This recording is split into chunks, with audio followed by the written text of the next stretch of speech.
Everyone, how's it going? Welcome to another Last Cloudia livestream or video whenever you're seeing this. So, been 2 weeks since the last one, as you know. Today, we've got a brand new unit that's going to be the main focus of today. I don't think there's too much else that's going to be going on today, but it is quite an exciting unit, honestly.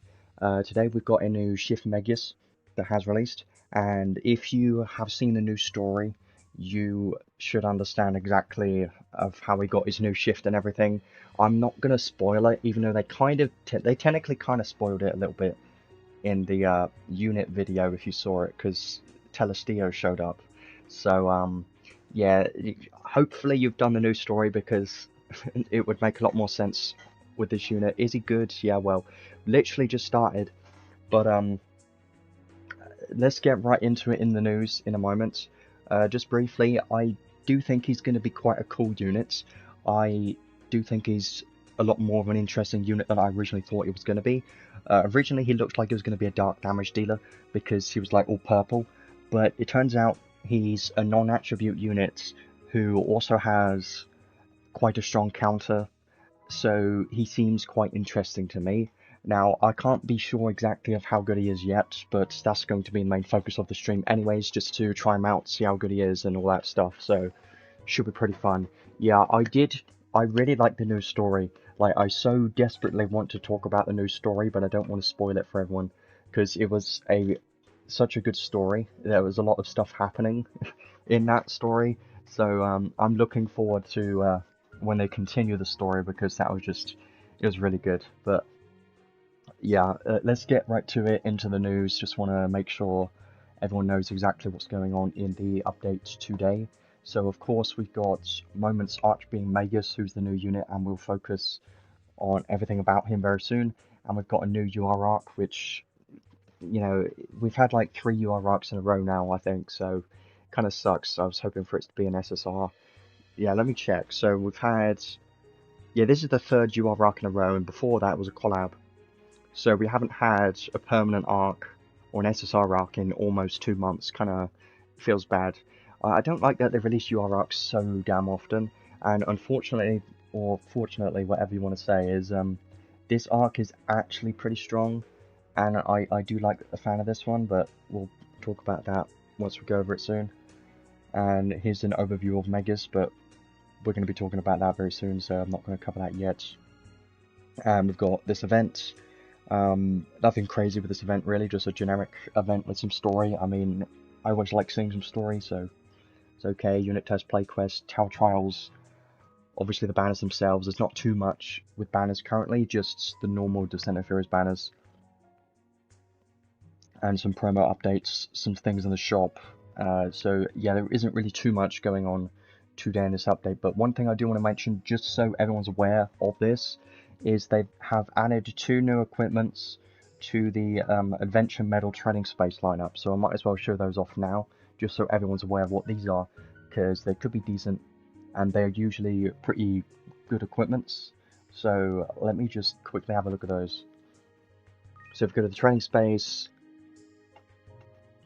then go to Permanents, it will be right here, and the 2 new ones is this Axe, when only equipped with 1 weapon, dark physical and magic damage. This is basically perfect for Balezar, which is funny that they released this just after he got his paid equipment added to the Crimson Ore shop. It's like they did that on purpose. Like, this would have been incredibly good if this released when Balezar came out, but I guess it's nice to have this if you don't have a Dark Axe already. This one's pretty good, so I do think this one's going to be great. All these equipments are pretty good, and then the second one that I've added today was this belt, which isn't anything crazy, but it's still quite nice. Physical magic and counter damage taken minus 10%, so some damage mitigation on an accessory is not too bad. So there's nothing really crazy here. I would still prioritize the other equipments if you don't have them yet, like the ring, and I think there was some other ones too, the ones that I've already got. Yeah, there was the pendant, which is pretty good, and the gauntlets, and the ring. I've got these so far, but you'll get more eventually. But the new ones they've added today aren't anything crazy to worry about yet, so now let's have a look at the banners and everything that's going on in here. So I did actually pull Cdrail because if you've been, keeping up to date with recent things that's going on, Cdrail is a incredibly strong unit. Honestly, he's incredibly good, and he's one of the best damage dealers for PvE content right now, which is really saying something. He's quite insane and a lot better than I originally thought in my live stream that I did, but I did say in there that he had potential. It was just waiting on the testing, but after testing, it turns out that Cdrail is very good. But I will probably come back to him a little bit later on, just like compare these banners and stuff, because that's probably what people are going to be wondering about. But let's first of all go over this new banner and start looking at the new Shift Megius, which is Moments Archbeing Megius. Now it is quite interesting to me that he is called an Archbeing, because Archbeing, I think, haven't we had some Archbeing units or arcs in the past? I feel like we have, but we haven't had too many. I don't think there's any arcs with Archbeing in it, but wasn't Archbeing melee one of them? I'm pretty sure, kind of like fusing with the melee mare arc. I'm just checking. Yeah, Archbeing melee. I just wanted to see that, but it's quite interesting that he's an Archbeing technically. I don't know why it says Moments Archbeing, whatever, but let's start having a look at him now. He looks very cool, looks amazing, and he is Megius. So if you were to see my live stream 2 weeks ago, I did say that I expect Megius to get a shift, and I didn't even do the story at that point. But yeah, it was very predictable that Megius was going to get a new shift in the story, because he was like being one of the main focus units in the story at the time. So it makes sense that he would have a new shift, and considering he's such a powerful character in the story right now, it makes sense that he's going to have this new shift form. 2 of his arc, I would love to have one of those. So he is a soldier type. I was kind of half thinking, well, what if they didn't make him a soldier because he's technically an Archbeing? Maybe like the demon powers or whatever took over and now he's no longer considered a human type. I thought that would have been interesting, but seems like that's not the case, and he's still a soldier type, which is just fine. He's going to be a non-attribute unit, which we rarely get, and non-attribute units are quite good. Sometimes, not that often, honestly. We've had a few good ones in the past, but more recent ones, like Lollyha and the stupid Balands, those are terrible units. But HP, strength, defense, mines, all looking pretty nice. He should have quite a lot of strength, I think, based on what he has in his kit, but we'll go over that soon. Attribute resistances look quite strong, honestly. Plus 10 to everything. Well, all of these 4, and then plus 40 to light. It's going to be quite nice. A lot of people are going to be thinking, is he the true counter unit to Shiftlog Zayas? And there is a chance that that could be the case, potentially. But he does also have minus 22 dark, which I don't think is a big deal, but something to keep in mind, I guess. It always depends on what you have on your account, really. But I do think Cdrail's going to be better for endgame content, but this new Megius does need more time for testing, I think, to really see his potential. Yeah, because having more than one damage dealer for like raid bosses is quite useful. I do consider Cdrail to be probably better for endgame PvE content than Megius, but Megius just seems more fun, so it's kind of up to you, I think. And then, I mean, I believe he can heal, so I don't think the HP reduction is that big of a deal, but you're definitely going to need a healer in the team if you're, running other units that can't heal themselves. Then you're going to need some kind of Spirit Maiden Sarah or someone in your team, ideally. So now let's have a look at his skills. There's nothing crazy here, so I'll just be going over these very quickly, because there's nothing crazy in any of his abilities right here. Gets a lot more interesting in his traits and his passive skills, but these don't really have anything going for them, really. Skill 1 is just a medium area combo attack. and this one is 7 hits. Doesn't look anything crazy. It's going to be his lowest DPS skill, but doesn't seem too bad. And then his skill 2 is a wide area combo attack. This one is 13 hits. Again, it looks pretty decent, but nothing crazy, so it's just kind of... all of these skills animations are kind of average. Not above average or anything, just, you know, they're good enough, I think. And then his skill 3 is the close the gap skill, which you always like seeing. Medium area combo attack. This one is 20 hits. This skill will be his best DPS skill for sure, so you're probably going to be using his skill 3 and skill 2 the most, because those two are going to be the, you know, his best DPS. But try and spam skill 3 as much as possible for maximum DPS, because that will be his best DPS skill for sure. And then his special is a powerful combo attack to all enemies. Yeah, I did think that his animations were kind of a bit slow, but I don't think they're that bad. They're not too bad, honestly, and they're good enough, I think. Especially when you add in the rest of his kits and reach his maximum potential, he can be insanely strong. But stats, you know, we'll go over that soon. But his special does a combo attack for all enemies, and this one is 48 hits. Nothing crazy about this one. 48 hits isn't the highest, isn't that great, but it's not going to be too bad either, I suppose. Especially if you have a bunch of damage cap, it's going to be alright. But yeah, nothing really to go over with his actual skills themselves.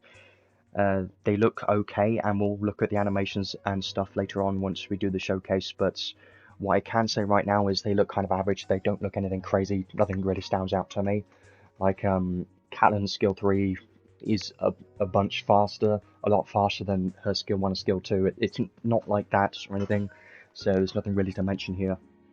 So we'll just move on to the traits, which always get a hell of a lot more interesting. So, trait 1. When equipped with only one weapon, so he is going to be locked to single wield only, because basically everything in his kit is tied to single wield, so very important. Dual wield is not going to work on this guy. So when equipped with only one weapon and using a attack skill or special, it uses 5% of his maximum HP to increase the damage by 60% and damage cap by 100,000. So that is a lot of damage, and quite a lot of damage cap too, 100,000 damage cap, pretty nice. But you do have to use your own HP to increase the damage. I don't think it's that much of a big deal, honestly, because if you're using a healer, like Spirit Vein of Sarah, that's spamming just like Stardust Heal or an SCT spell like Poems of the Star Readers or something like that, Glass Records, then you'll be just fine, I think. And you don't really need to worry about it too much, in most cases. When taking a physical, magic, counter or special attack, damage minus 50% for the attack's first 5 hits. So we've seen this before on Fairy King. Onwise, it's exactly the same thing. For the first 5 hits of basically any attack, he's going to take 50% less damage from it, so I do like that. Can be quite nice. Nothing crazy though, but still pretty good. And here is his unique buff. So this one's quite interesting. At the start of the battle and every 20 seconds, give this unit the Arcanist, or whatever it is, Arc Instant buff for 10 seconds. So when this buff is active, when using a skill, it uses 5% of max HP to increase critical rate by 100%. So, that's not exactly what it says. It says it uses 5% of max HP, and then it's got a separate effect of critical rate 100%. So I believe all of his attacks are going to have 100% critical rate, which means special, everything like that's going to have 100% critical rate as long as he has this buff active. I don't like how in the video they didn't specifically say that this buff lasted for 10 seconds, which is annoying. But, yeah, he's still going to be very good. I think this buff is quite interesting. Basically, every 10 seconds, he's going to have, for 10 seconds, he's going to have guaranteed critical hits on all of his attacks. And then there's going to be 10 seconds of downtime, then he's going to get the buff back again, basically. So, Icy Guardian is going to be very good on this unit, as you know, of course. So, Icy Guardian is going to be probably his best friend, I think. Because, yeah, this is going to be very good. Now, yes, this does mean that when he has this buff active, he's going to be using 10% of his max HP every time he uses a skill, which is a significant amount, but as long as you have, you know, some outside healing, then it should be fine. Well, No, crit rate, it either crits or it doesn't, right? There's no extra... It's not doubling the crit, it's just your critical rate is plus 100%.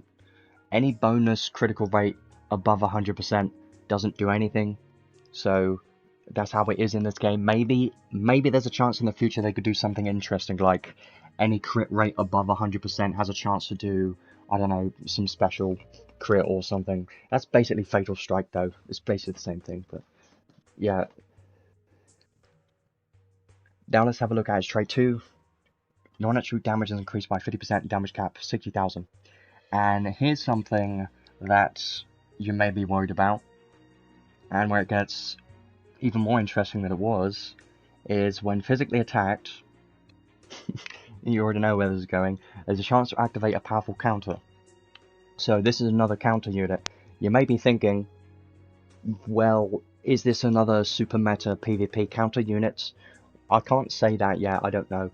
I don't believe so, but it needs testing to really see that.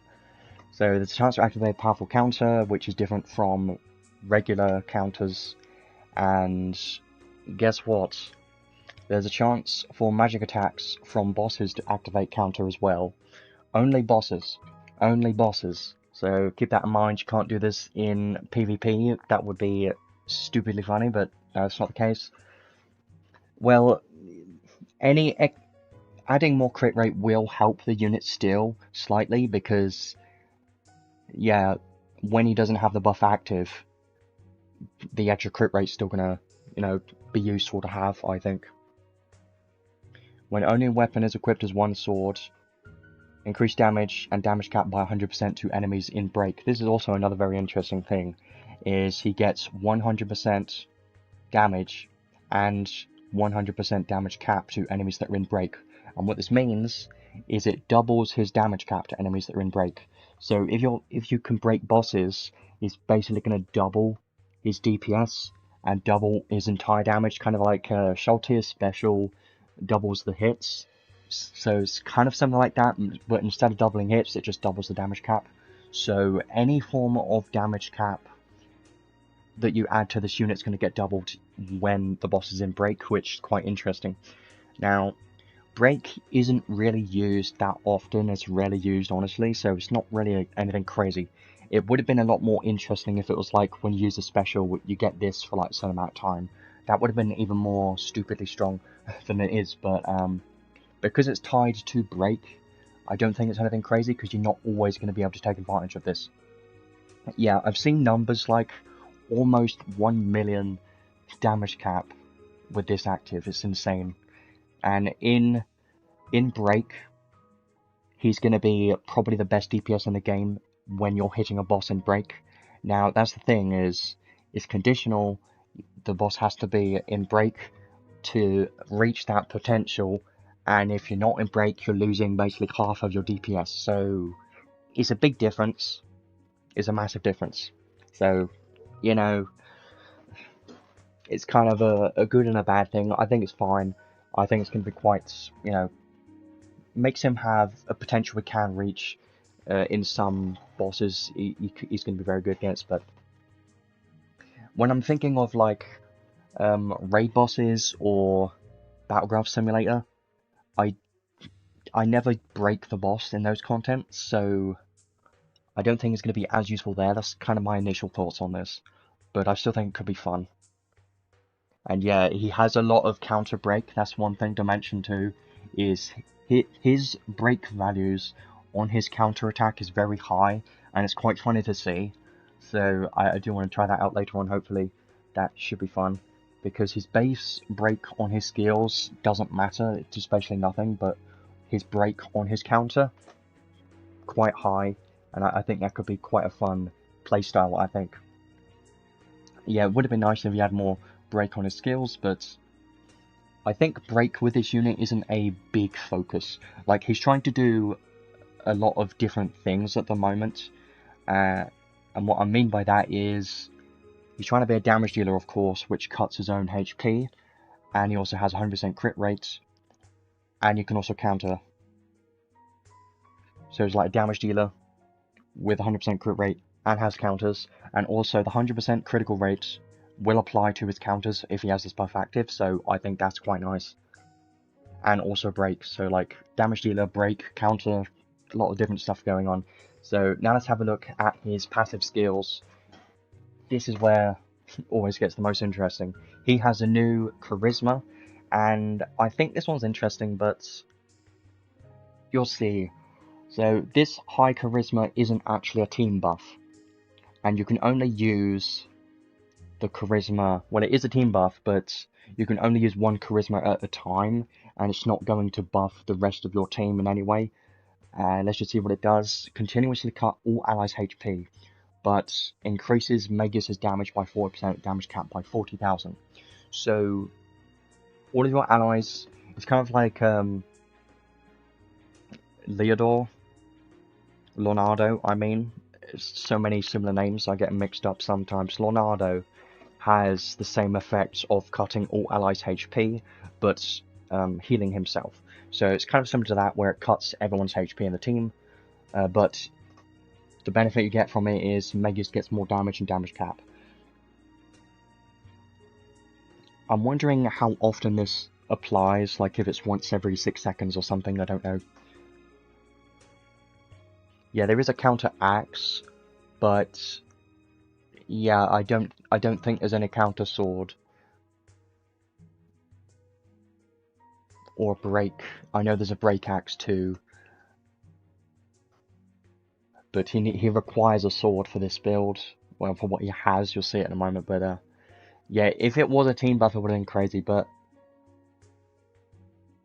basically, you're only going to be using this when he's your main damage dealer.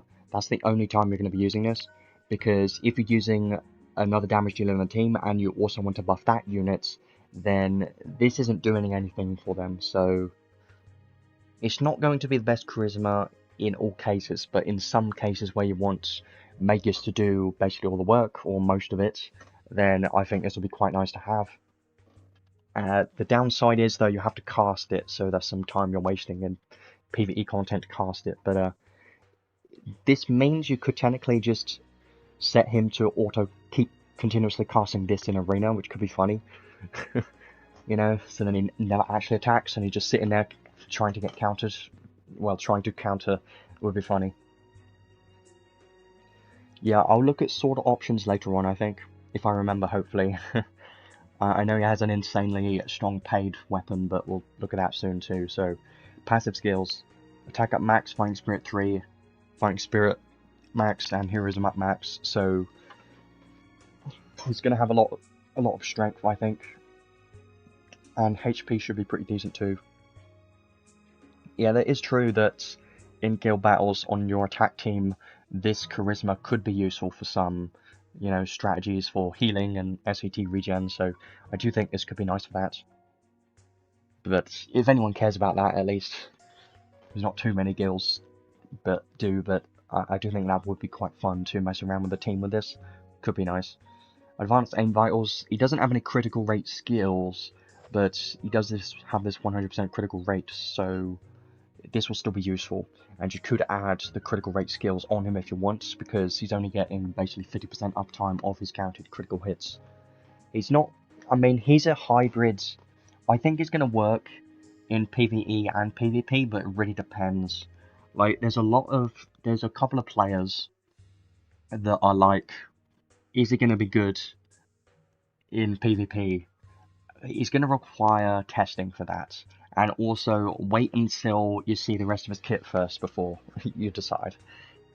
Counter charge. When counter activates, restore 1 second of SET. Very nice. This is a collab limited skill, so it's nice to see this. Yeah, I don't think he's going to be able to survive Amelia. That's the one thing I thought about. He's probably not going to be tanky enough, but just wait for the moment. Divinity Buster, give physical attacks, special counter, anti-god, dragon spirit, and undead type effect. Very nice, for sure. Do really like god type slayers, very good. And this will this will give his counters slayers too, so I do like that. Night Zone 2, enemy attention drawn +2 more, frontal physical damage and damage cap, and you take less frontal physical damage by 15%. I do really like this skill, it's a very nice one. Anti-type boosts, of course, because he does have Divinity Buster, Auto EX Brave. Definitely starting to see this a lot more often now, aren't we? For sure. He doesn't have Auto High Haste, or whatever they called it, but he's still got Auto Haste, which is nice. Morning Tide, even more strength at max MP, gonna be very good. And then non-attribute attack raise 1 and 4 and 5, so a lot more damage and damage cap here is quite nice. And critical raise, more crit rate and damage, gonna be very nice. Allure makes sense, so he already has +3 Allure in his kit already, which is probably enough for most content, I think. Maybe you could add one more Allure stack in there if you want to make it +4, and just to be sure, but +3 is like the ideal amount if you want him to be the main tank type of unit. So he could technically be like a hybrid damage dealer / tank, maybe. Like a bruiser type unit, but I don't think he's not really going to work as a tank, I don't think. I can't imagine that yet, at least, because he doesn't have any mitigation. Well, doesn't have much yet, but there is more at the bottom, I know for sure. Less speed, more movement speed is going to be great. Favor Sword Form 2, so more physical damage and damage cap. Mystic Favored Sword. It's funny that he has this, you know why? So, it increased the Favored Sword effect by 50%, and you can also stack Favored Sword Form 2 with the Favored Sword skill, which is crazy. But the main thing, what I think is funny, is when you only have one weapon equipped, and you do a critical hit, chance for 150% damage and 15,000 damage cap. Unfortunately, it's only physical damage. If it applied to counters, that would have been hilarious. But it's only physical damage. But the fact that he has 100% crit rates and this in his kit, I think it's going to be quite nice. You're probably going to see this activate quite often, I think, compared to other units at least. And then this is more physical damage and damage cap. On my HP +3 is just 20% more HP. And Breaker is going to be useful for his, breaking potential. His breaking isn't going to be that great, but on his counter attack, I think Break's going to be quite nice for that. 3 Emperors, of course, because he has a 3 Emperor unit at the end of the day.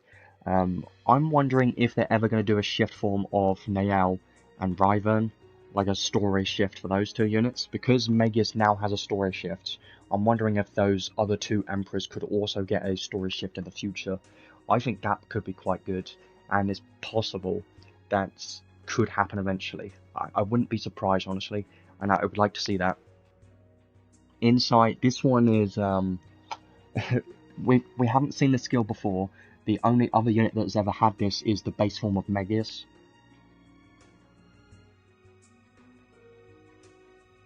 Yeah, Ryvern shift would be very cool, but also makes me scared. Because he's a no-wield type unit, so I'm like, oh no, it's going to be another Shift Log Zeus incident or a Prefect of God Zero incident in PvP, and I'm not looking forward to that. But I did think that Ryvern was a cool unit. So what Insight does, it's not Insight skills or anything, it's Insight skill, if that makes sense. No, it doesn't, but okay. Counter damage is increased by 120%, damage cap 20,000, so that's for his counter. And during counter, chance to nullify damage taken. Very nice. So this is going to increase counter damage by a lot, and chance to nullify damage taken when during counter. This will be very nice. He doesn't have any counter boost skills if you've been paying attention. He doesn't have any here, which is unfortunate, so he is kind of lacking a lot of counter damage. And that's the one thing that I'm thinking of is, if you want him to be a counter unit in PvP, what you really need is a bunch of mitigation and counter damage, of course. But he doesn't have any counter skills, any counter damage focus skills, and most of them are collab limited skills. So yeah, it's kind of unfortunate if you don't have counter boost 2 and 3. Counter boost 1 is on an SSR arc, but counter boost 2 and 3 are both on collab limited arcs, and I know counter boost 3 is on the UR arc, but we haven't got to that yet. Overdrive 2, chance to special deal critical damage, of course, and special critical damage cap 30,000. So his special will get guaranteed critical hits when he has this buff active, which is very nice. So we will get quite a lot of bonus from this. And then we get on to his unique skills. So, continuous high magic barrier effect, damage to enemies, physical or magic attacking, / countering plus 50%, and you just take 40% less damage all the time, no matter what, from everything. Amazing. Very good skill. I just wish he had a continuous high protection effect as well, because that's one thing he's missing, is he doesn't have a high protection effect. He's got high magic barrier, which is great, but he doesn't have a high protection effect, so you might need to give that to him in like PvP if you want him to work there. If he even can work, you're definitely going to need it, but something to think about at least that he doesn't have. But 30% more damage to enemies that are physical, magic, or countering, and he also takes 40% less damage all the time because it's a new sentence, so amazing. Very strong skill here. 40% mitigation is quite a lot. And the next one is even more mitigation and damage. So damage 30% damage cap 100,000 to god type enemies, and damage taken from god types minus 30%. Are you starting to understand now why some people thought or are thinking that this unit could be the counter to Shiftlock Zeus? Because this Megius has 40 light resistance, 50% damage mitigation in the first 5 hits on an attack in his trait 1, and he also has 40% damage mitigation on this skill, and another 50% damage mitigation on this skill from god types. So some people are thinking he should be able to tank Shiftlock Zeus and might be able to kill him in arena. I don't have my hopes up. I'm not going to say that that's going to happen. I'm just going to say wait and see. Wait for testing first, because I don't want to, you know, expect too much and be disappointed, basically. And Shiftlock Zeus is incredibly strong, so it's kind of difficult to even reach that bar, because the bar is incredibly high. People are like, what if, you know? I'm not going to say that he can do it yet, because I've got no idea. Does percentage have diminishing returns? Well, with mitigation in this game, when you have like just a flat minus 50% damage mitigation like this, it isn't the same as 5 lots of minus 10% damage mitigation, I think. I mean, because if you were to have 10 lots of 10% damage mitigation, of course that's not going to be 100% damage mitigation, because it's not how it works. But a higher value of damage mitigation, like minus 40%, minus 50%, is a lot better than a bunch of lower damage mitigation skills. So I do think this was going to be quite a lot of mitigation, especially against Shiftlock Zeus. But is it enough? That's the problem, is it enough? Right now, I don't think so. But here's the thing, though, is I think once you build him out fully at plus 30, give him all the mitigation you have for physical damage. At that point, I can start to believe that he should be able to tank Shiftlock Zeus. But with his base kit, yes, he does have some nice mitigation, but it's not enough in his base kit. He's going to need more outside mitigation. So I do think he's going to be a unit that's going to require a lot of extra help. So I think it's possible that he should be able to tank Shiftlock Zeus, but he's going to need a lot of help, just like Fairy King he needed plus 30 and a bunch of, you know, damage mitigation to even survive. So that's the problem, is if you're a newer player, or if you're someone that doesn't have the collab limited skills or can't get him to plus 30, he's probably not going to work. But if you have everything available to boost him to the max for PvP, I think he does have potential, at least so far. Now let's continue with the rest of his skills. So counter break plus 1000%, which is hilarious, by the way. It's very funny to see this. So his counter is actually going to do a lot of break, which is interesting. We've never seen something like this before, so it's quite nice to see something new like this. Yeah, I don't know the exact math numbers because I don't really mess around with that, but some people do. During counter, unit defense is decreased by 13%, but strength is increased by 70%, and deal damage. So basically, whatever his strength is, during counter, his strength in the calculation is going to be increased by 70%. So,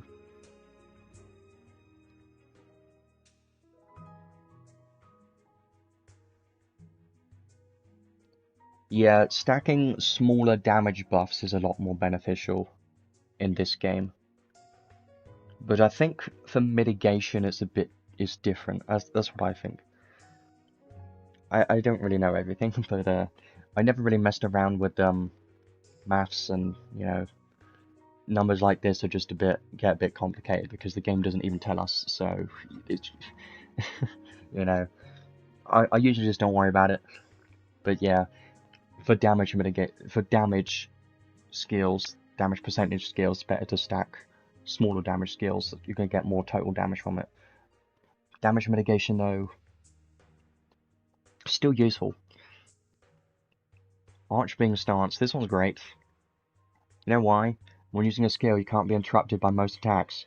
So, you thought he didn't have super armor. Joke's on you, he does. It's just put in a skill instead. Which is funny, because usually a unit would have it in their traits. But you know why? It's because this gives you the option to remove it. So, if you don't want him to have immune to interruption by most attacks from using a skill, then you can just turn it off. So I do think that's quite nice. And when would you ever want to turn it off? Well, probably if you want him to counter more often, then you'd want to turn it off, but I don't know if I would ever turn it off, honestly. Yeah, in arena and guild battles, it might be a good idea to turn it off, because what they said, I haven't tried it out, honestly, I've never really paid attention to it, but apparently, if you're in the middle of a skill, you can't immediately go to a counter, because you have to be flinched out of that skill to be able to activate the counter. So, makes me think that if you're spamming skills constantly, I don't think he's going to be able to activate his counter if you're continuously spamming skills unless you remove this. So, yeah. Yeah, that's the thing though. Yeah, I think it's fine as a skill. Maybe most people are going to be turning it off then. That's what it looks like. And the next one, strength 70%. More strength. Wow. Yeah, he's going to have quite a lot of strength. I can already feel that because of this one. And then there's 70% more strength. When you have a sword equipped and using a skill, chance to absorb 1% of damage dealt with HP. So this helps a lot. You know, he can cut his own HP with the skills. But now he can also have a chance to absorb 1% of damage as HP. But only up to 999 HP per activate, pretty much. Yeah, Guile literally being just a brick wall that sits there and waits to be hit was just hilarious at the time, and it was stupid. It's really ridiculous that that could be a thing, but yeah, I think what you can do with Megius is just have him keep spamming this charisma non-stop, and probably just remove this, and it'd be kind of similar in a way. But yeah, I do think in PvP removing this is going to be a good idea, because you want him to be countering as much as possible. Unless you want him to, unless you're not focusing on counter and you just want him to be a physical damage dealer, maybe. But yeah, it's interesting at least, that's all I can say. Definitely going to need to try it out. I know a lot of people are going to be excited about trying out this unit in PvP, and I'm definitely looking forward to seeing his performance there, but it doesn't immediately mean I'm going to, pull super hard on it yet. But 6 enhanced skills down here, so even more damage cap when you only have one weapon equipped, 40,000 damage cap for physical damage, more special damage and damage cap, 20% less damage taken, very nice. More damage mitigation is very useful for this unit if you want to use them in PvP at all. And Sword Mastery 3, so 30% more physical damage, 20,000 damage cap, a lot of words, so 40,000 damage cap to enemies in break, and when this unit puts enemy into break, restore 1 SCT stock for all skills. It's quite nice. And a counter boost transcend skill is very nice. 50% more counter damage and 50,000 counter damage cap. And 30% less damage mitigation. Well, 30% less damage taken from divinity type enemies. So that's 30% less damage taken from Shifloxeus. So, you know, with everything that he has, I do think he's quite interesting. You know, he's trying to do a lot of different things at once, but it does seem kind of balanced in a way, and it all just seems to fit together, which is quite nice to see. Like, he's got counters, he's got breaks, and obviously physical damage dealer. So, he's trying to be all of them at the same time, and in some cases, when a unit is like this, they try and focus on one part of the unit, or they try and separate all the damage modifiers and stuff over their different roles and kind of screw up the unit in the process. But for this unit, it seems like he should be able to do all his 3 different roles pretty well, based on what I've seen so far. Now, he is more of a PvE focused unit. That's why I have what I think so far is he's more for PvE content, because he does have I think he has some stuff against bosses. He doesn't really. Not really anything against bosses, but I struggle to see him to work in PvP unless you're fighting a Shifloxeus or a God type enemy. I think against God type he's going to be probably the best unit to use, or one of the best units to use against God type enemies.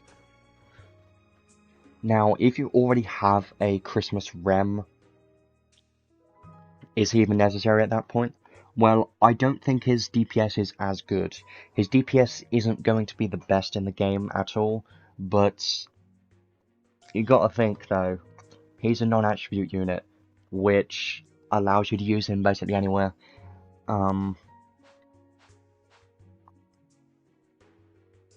I think newer players are going to have a lot of fun with this unit, honestly. If you're a newer player, he's probably going to be one of the best unit pickups you can get right now, because he's non-attribute, and he uses a sword. He has counters, which can be quite tanky, so you don't even need SCT, because you could just focus on his counters, even though it's probably going to take a very long time. If you could just kill everything with counters and just sit there and do nothing. I've done that in the past with like 2P. It was hilarious. Don't recommend it because it takes way too long, but it's at least something you can do. And it can restore SCT from counter charge, even though it's only 1 second. It's something, so it does help. But I do really like this unit, honestly, because it seems like he could be useful on basically any accounts. And what I mean by that is you can use him on a new account just fine, and he's non-attributes.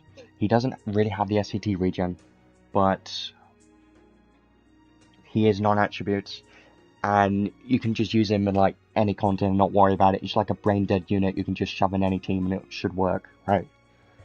Yeah, Lilibet's probably still the best option because of the SCT regen is just so valuable, and she can also, you know, ignore resistance, so yeah, Demon Lilibet's probably still the best newer player-friendly units for a damage dealer, but at the current time, with the current banners we have available, I do think Shift Megius or this Archbeing Megius is probably going to be the best pickup you can get, because he's, you know, quite tanky, can do a lot of damage, he's non-attribute, you know, he's got a lot of stuff going on, and he's quite a fun unit, he looks very cool, you know, so yeah. And also for endgame, there is some potential there with PvP, but it's going to require a lot more testing before we can get an understanding of how good he is there. In Battleground Simulator and raid bosses, he might work if you can manage to break the boss, and if you're up against a god type enemy, he should be pretty good too. Even if you don't break the boss, should be pretty decent there, but isn't going to be insanely strong, so yeah, he's a bit, obviously each unit is different, but this Megius is more like a hybrid, damage dealer and, you know, counter type. I would call him more of a bruiser type unit. I don't really consider him to be a tank. I mean, against god types, maybe he could be a tank. I think it could be funny. And he can also break. Yeah, he just seems like a very interesting to me. That's like, it's a little bit overwhelming for me because he's got a lot of interesting things going on that we haven't really seen before. Like break on his counters, 100%, basically doubling his damage cap in break, having 100% critical rate, being a non-attribute damage dealer. You know, he's got a lot of interesting things and quite strong effects in his kits. So, he's definitely going to be a strong unit. There's no way he's bad. There's like no way. Like, based on what I'm seeing, he's going to be great. But is he going to be a meta unit?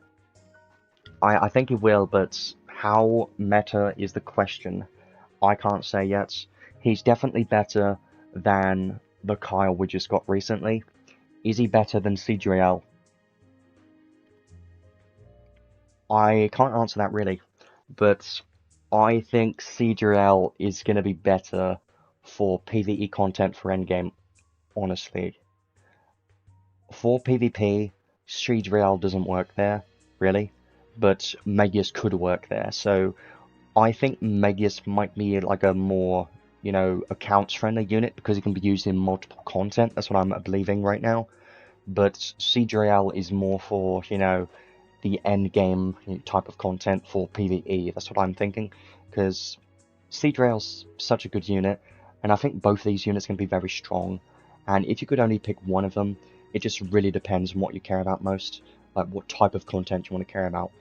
I think Megius is just going to allow, you're going to be able to use him in more content than CGL, honestly. So maybe Megius is going to be a better pickup for your accounts. But if you're looking for just a top tier DPS unit for PvE content, then CGL is going to be the better pick. So again, it really depends on what you're, you know, looking for a unit, really. Yeah, unfortunately, the new Kyle was the worst unit out of these three, and it isn't very good in general. But if you compare Kyle to these two units, it's just, you know, a million times difference, you know. I can seeing this Megius, you know what's funny is seeing this kit for Megius compared to Ehrenhart Balins, the young Balins, is just, you know, it's a massive difference. You know, like we had that young Balins released like however long ago. He was garbage, and now we get this former Megius, who's just, you know, what that Balin should have been in the first place. You know, that's what I think. But I think he's going to be very cool. Honestly, I would like to have him. Yeah, I know we don't talk about that unit, but I just had to bring it up that was the last non-attribute unit that we had, and he was garbage. And that Balin could have been what this Megius is right now, but isn't. And I think this Megius is just, there's no competition because there are not many non-attribute units in the game. This Megius is going to be the best non-attribute unit currently, because we don't have many. Non-attribute units are very rare, but non-attribute units are not even necessary for content anymore, so yeah. Yeah, if you like Kyle, I'm not gonna judge anyone. I don't judge anyone. You know, it's I like to, you know, say if a unit is good or bad, but if you decide to pull on a unit, that's up to you. I just like to give advice on, you know, trying to help people out, basically. But if you like a unit, can't stop you at that point. So, let's have a look at the Arc next. Yeah, old Insight for old Rem was very strong. That was quite recent too.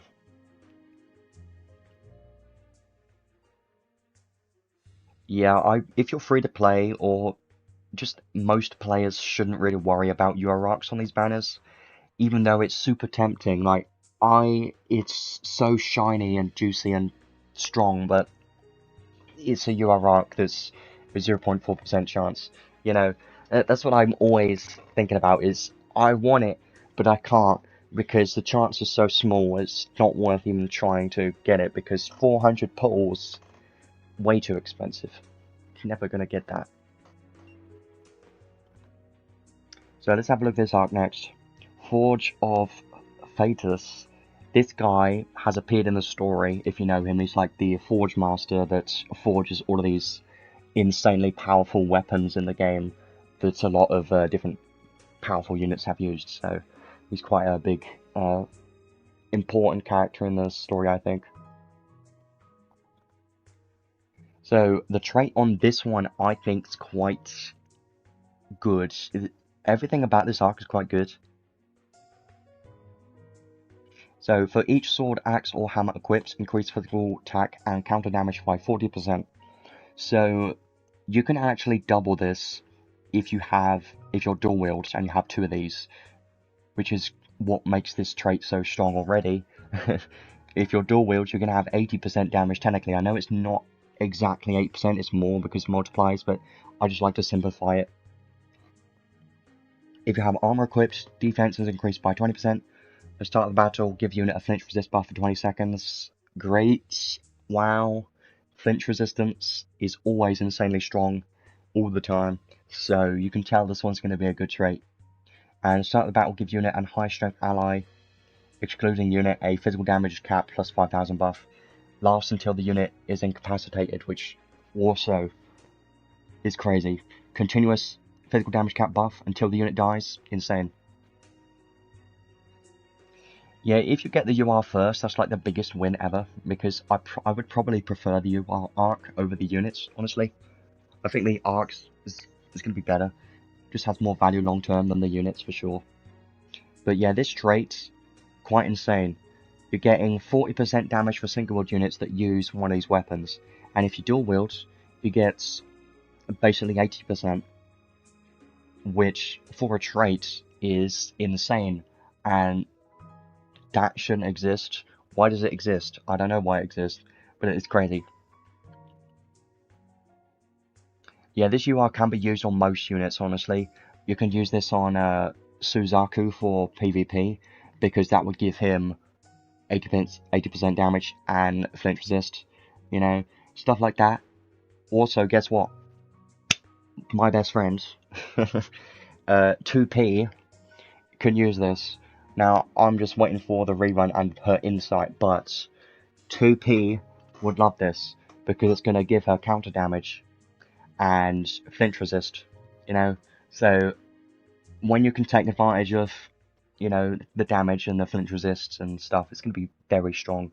Yeah, it's so strong, but it also has an arc skill, which I'll just mention it now.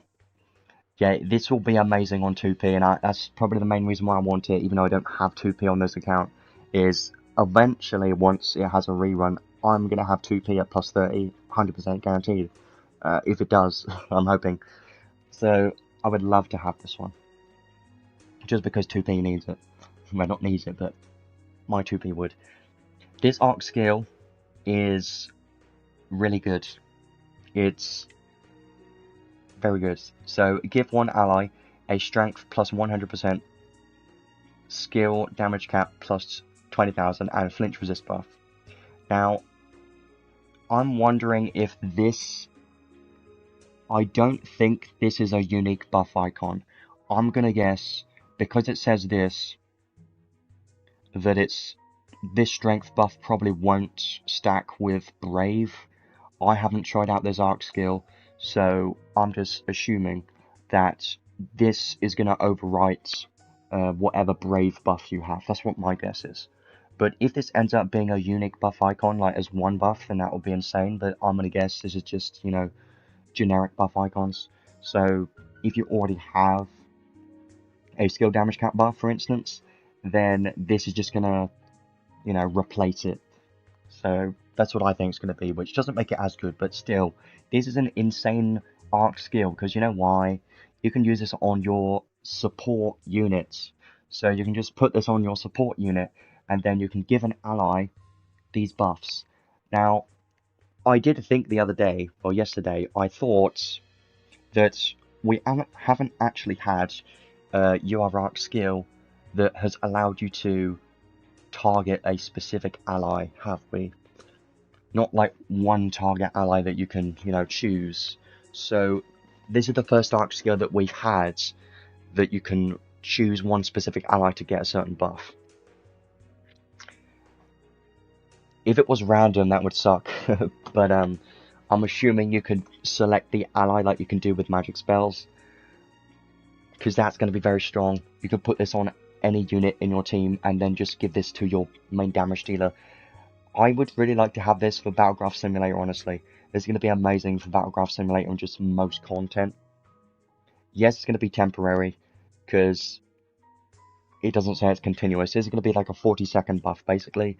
So these 3 different buffs for 40 seconds, that's basically what it's going to give you for one unit.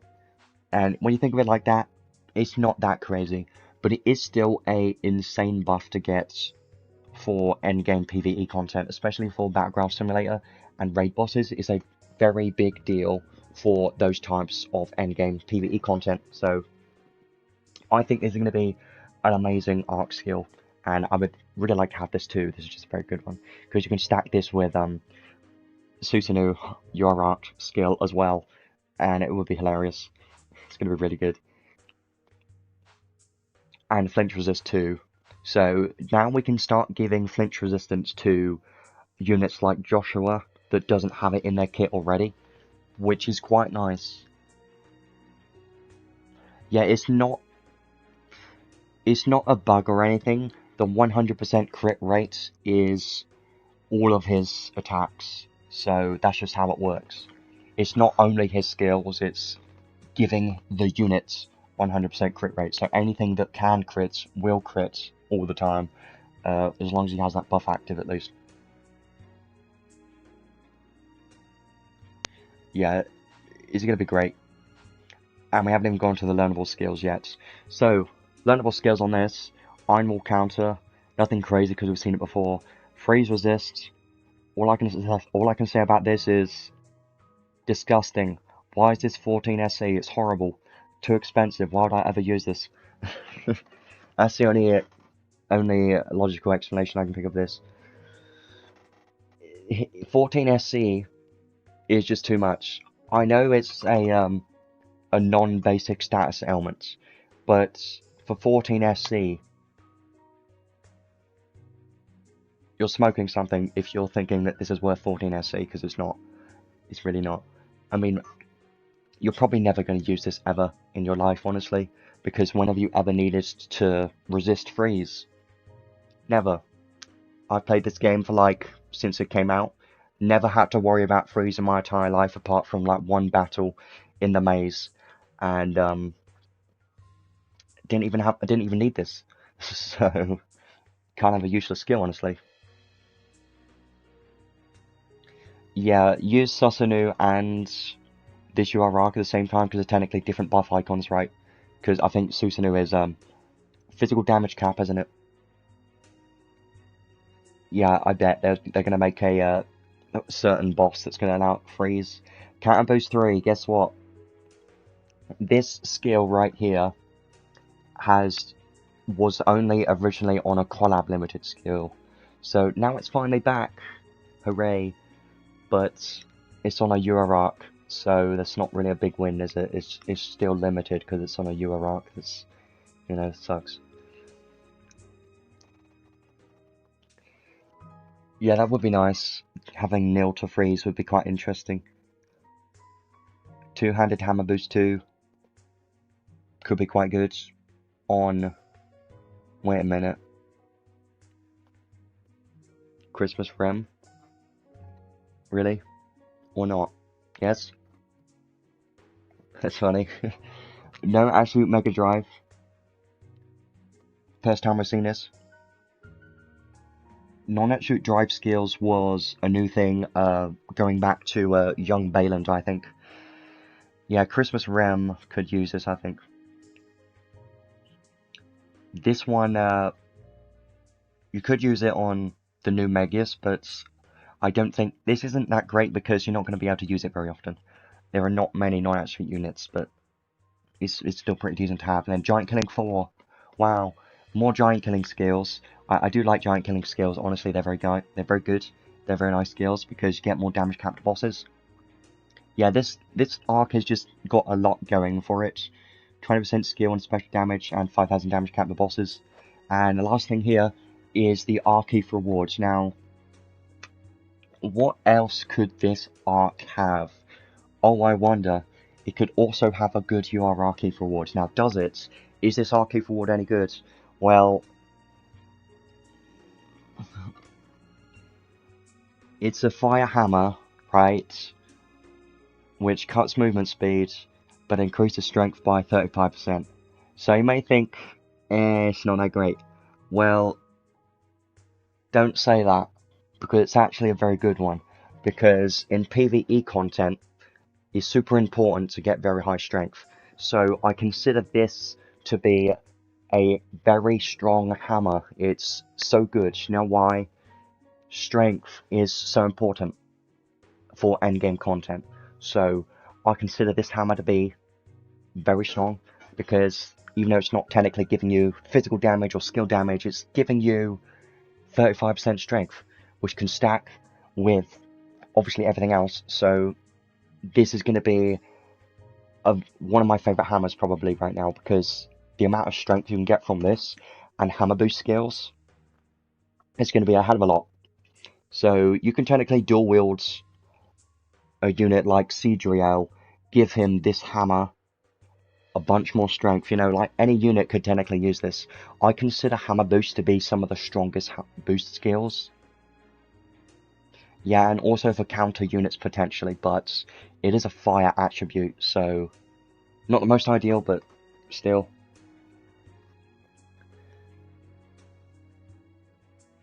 Yeah, but this hammer is going to be very good. Don't underestimate strength stats, because strength is incredibly important, and I believe hammer boosts are the ones that also give more strength on top. So if you want the most strength in the game, then use this hammer with hammer boost. It's going to be insane.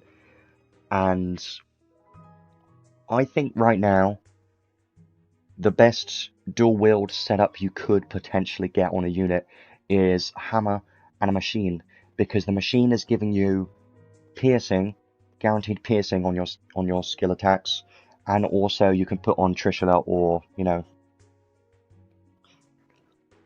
Mega Cannon Veldis. And the second one being this hammer, allow you to use hammer boost skills for even more strength.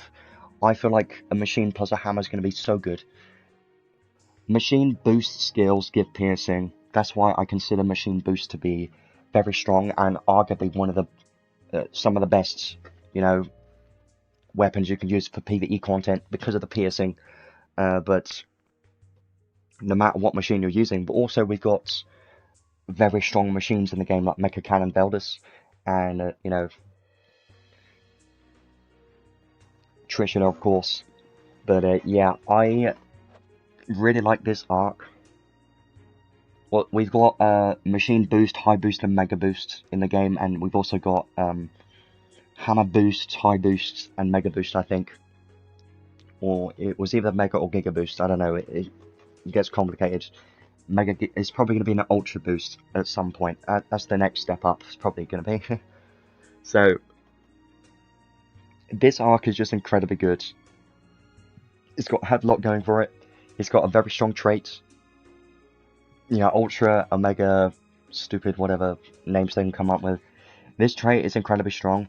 Also got incredibly good arc skill, very good learnable skills, and a very good arc reward. So when I have an arc like this that has everything that's good and useful, it's worth having. If you can get it, it's very good. It's not a game-changing arc by any means like Susanoo arc, but it's still very useful to have on any accounts. So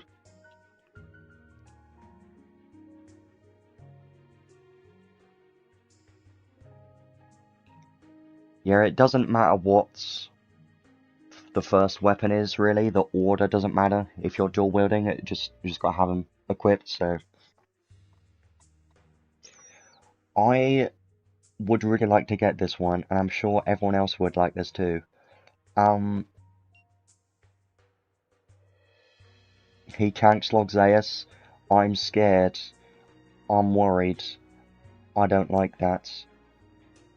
Oh no. Oh no. Oh crap. I think we've got a problem going on. I think another meta unit has appeared, and it's, yeah, it's a lot of feints. That's something I wouldn't expect. That's funny. Okay, well, you know what? This banner is very strong. I love this banner. Let's hope the banner loves me back, because I really need to get both things in this banner, because this unit, apparently, very good. And this arc, amazing. I really want to buy it. You know, he's very good. This banner is just a very strong banner, honestly. There's a lot of stuff going on in this banner that I can't possibly ignore this banner. I can't possibly skip this banner. Yeah, I know Megius could technically be easily countered by like an Amelia, or some other damage dealer could appear like in 2 weeks and already counter him, but the fact is that Shift Loxaeus is the #1 arena unit right now that everyone's using. So if this Megius can actually counter Shift Loxaeus, which is currently the best unit of the game for arena, then you know you've got a good unit, and you know you've got a meta-changing unit going on, right? Yeah, this arc is so good, and this unit seems very fun and interesting and quite strong, so... But so does this banner, like Seadriel's banner too. Both of these banners are quite good. Honestly, if I were to see both of these and be like, which one would I pick? I just want all of it. I want it all now. I need it. But, if I were to pick one, I don't know, it's a tough decision, really. I still really like Seadriel. He's very fun. I like him a lot. But, if I were to pull in one banner, it's kind of a tough decision, really. Maybe Megius would be the better option, honestly. Probably would, now I think about it. This banner does have another 2 weeks left. One thing I do want to show is his paid equipment. Now, here's a problem. Here's a problem. This is the problem. The problem is it's 50 credentials. And nobody likes that. Nobody likes 50 credential paids. It sucks. It's too expensive. It's not really ever worth it, unless it's a meta-changing unit. Like, I got Shift Loxaeus' paid equipment because I liked him so much, and I wouldn't mind doing that, but I didn't think this Megius would have a 50 credential paid. I was hoping it wouldn't. I didn't even expect it to happen, but let's have a look at exactly how good this is. So, 406 strength, 77 defense.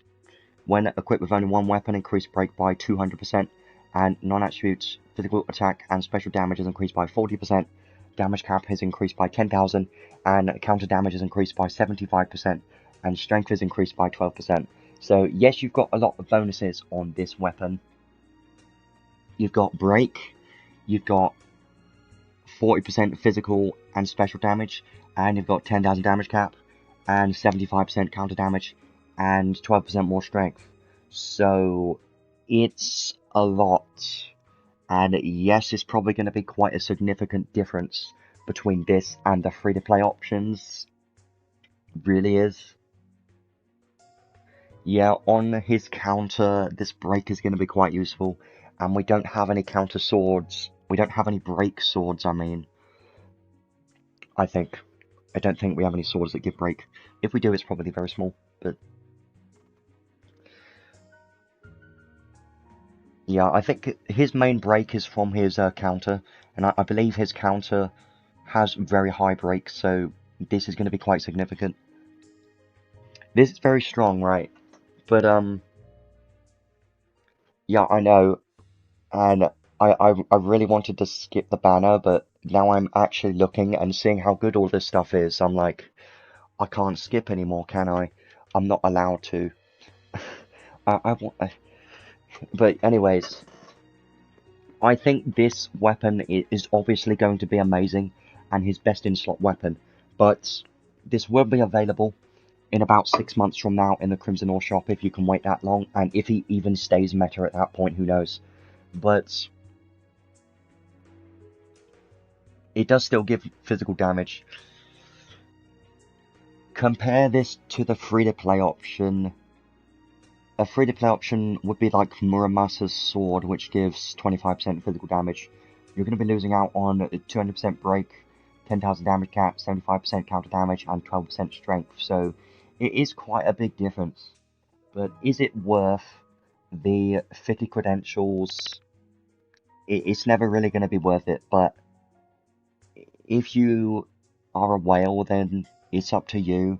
If you care about meta PvP, then you might want to consider it. But if you don't care about that, then just ignore it completely. That's what I think at the moment. But it's still going to be good in PvE content as well. For the break, and the damage cap, and the strength, it's gonna be pretty good. So, yeah, I can see it's very good, but would I get this one? I don't know. Yeah, like, it's so good that I'd really like to get this one, but, I would say only get this if you manage to get him and the Arc at the same time, because then you can reach his maximum potential if you get this, and it would be very strong, but probably don't worry about it. But it is going to be quite a big difference, so it's difficult, you know. I would just say to most players, don't worry about it. It's going to be available in about 6 months, so don't worry about it. And it's 50 credentials, so it's probably not worth it.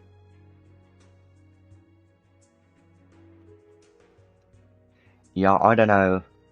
It's probably additive. I don't think break modifiers are multiplicative. I have no idea.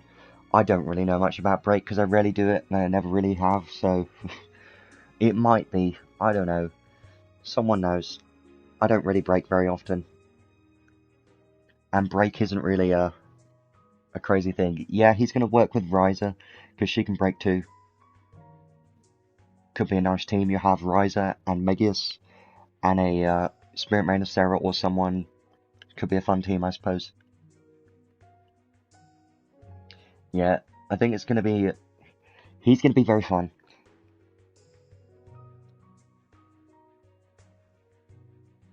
One of the 5 blades of Demonium, forged by Master Smith Fatus. There you go. It's one of the 5 blades. Of course, there's going to be 50 credentials paid when it's one of the 5 overpowered, strong weapons that have been made. Yeah.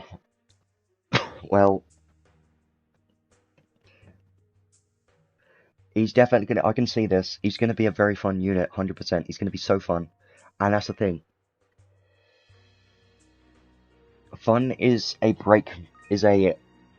Break is a fun mechanic. I said that backwards, but break is a fun mechanic when you can mess around with it, because you don't get to use it very often.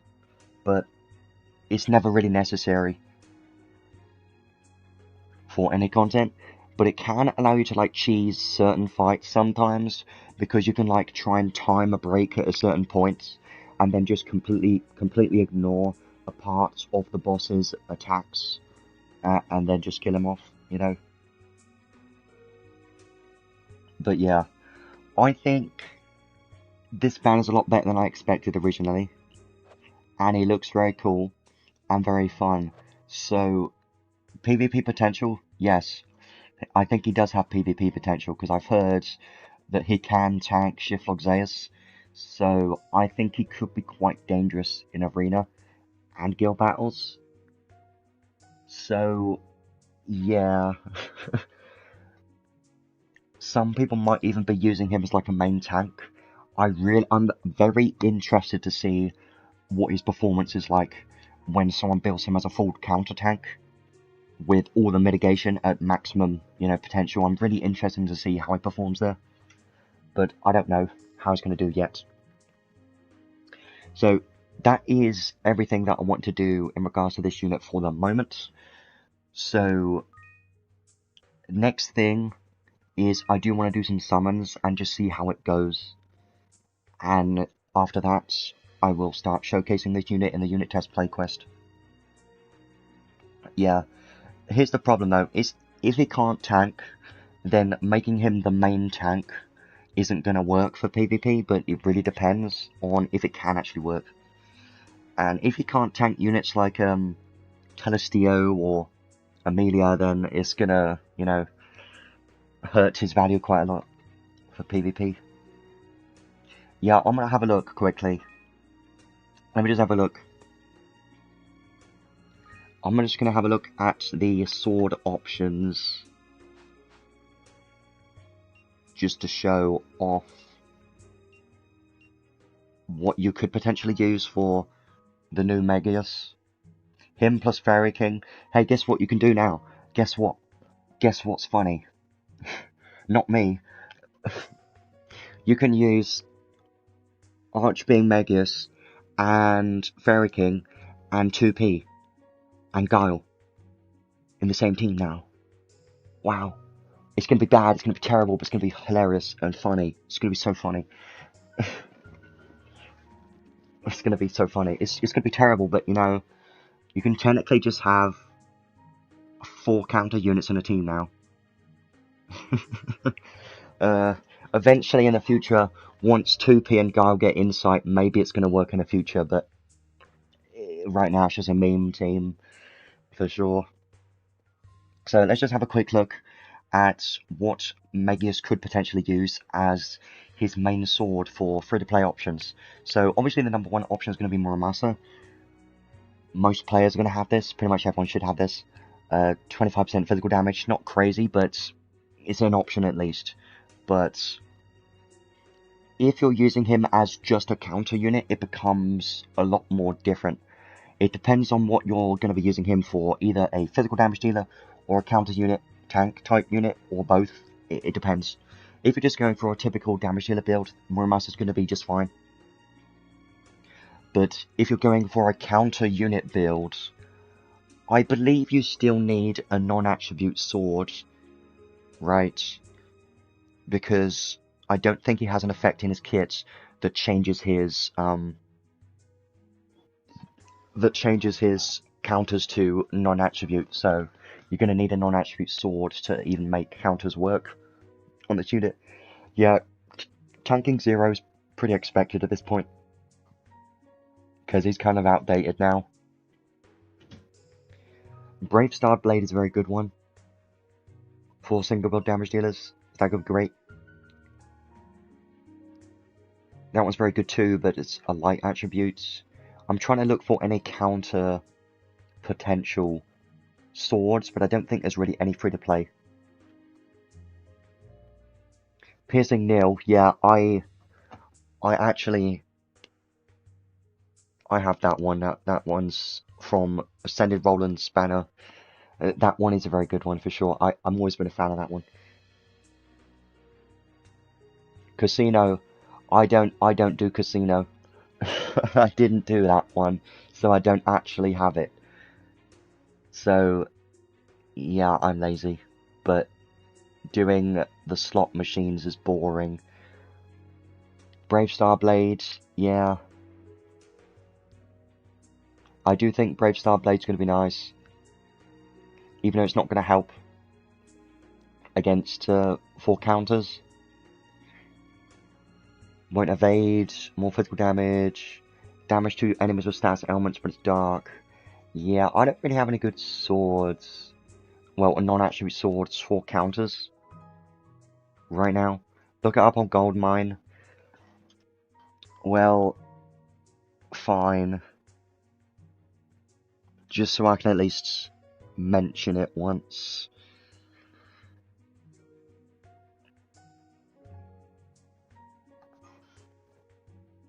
Special damage. I should just look at non-attribute swords.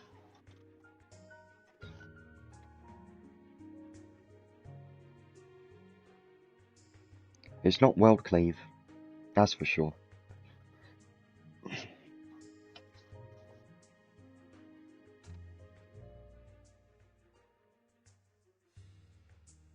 Yeah.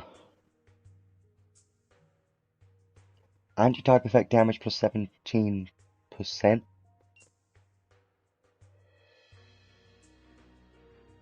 Critical rate.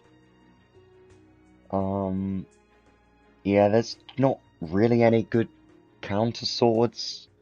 There is, yeah, the World Cleaver blades that I don't actually have. Let me just look up blade, because I'm just curious. Oh yeah, Anti-Soul, I remember that one. I wish that would get a rerun. That Anti-Soul blade was very cool. I did like that.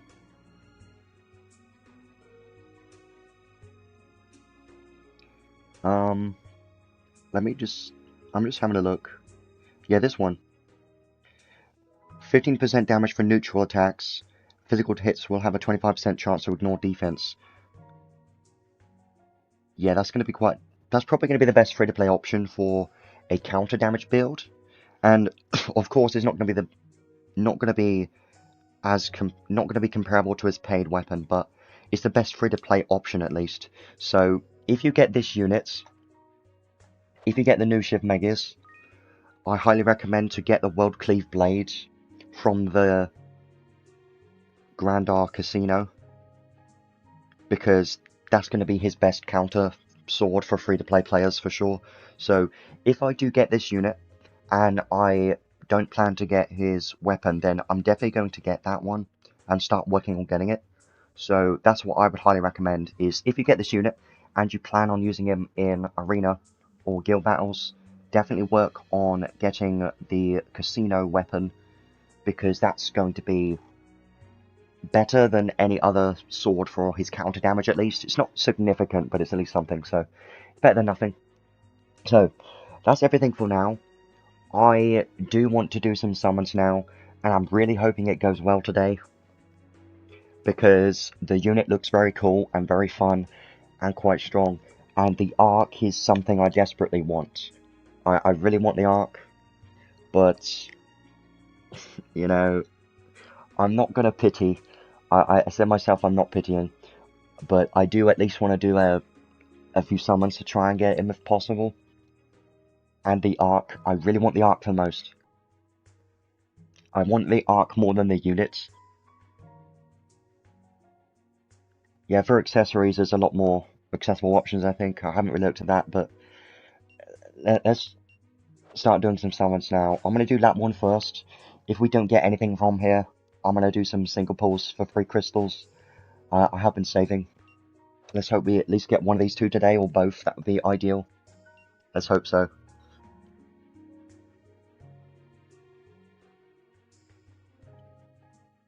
Yeah, that's true. Histomia Balins is one I haven't actually done. Yeah, it's probably not going to be anything in this one, because it's just a blue. I'll watch it anyways. That's Histomia for Baland is the only one I haven't done yet. I really should do that now. I tell you what, I am only going to get that accessory and farm it if I get Megius today, okay? Or if I get him before the spanner's gone, I will get that accessory. But if I don't get him, I'm not going to work on getting the accessory, because I don't have any other unit that can really use it. Let's hope for some good stuff. So far, nothing. Well, we just died. Adele's not enough, she's going to be a gold, right? Yeah, of course.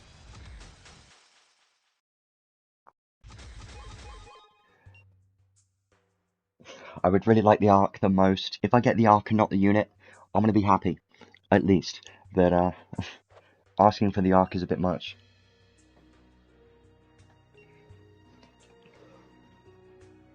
Looking for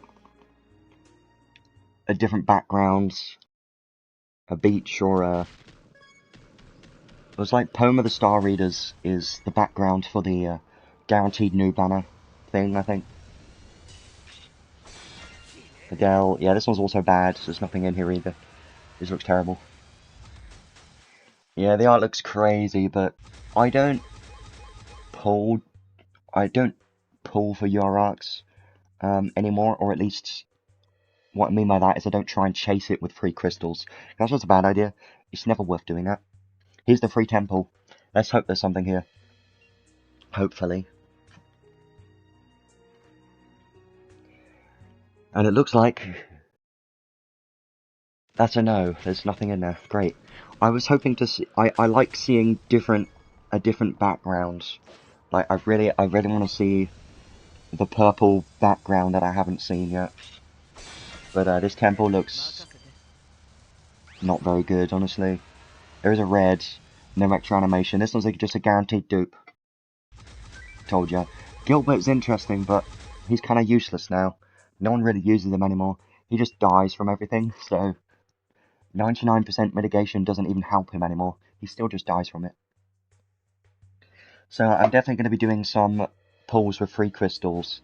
I might just do one more temple, and then after that I'm probably just going to do single pulls, okay? We'll see how it goes. I'm really hoping we can get to the Ark. That's the one I really want the most.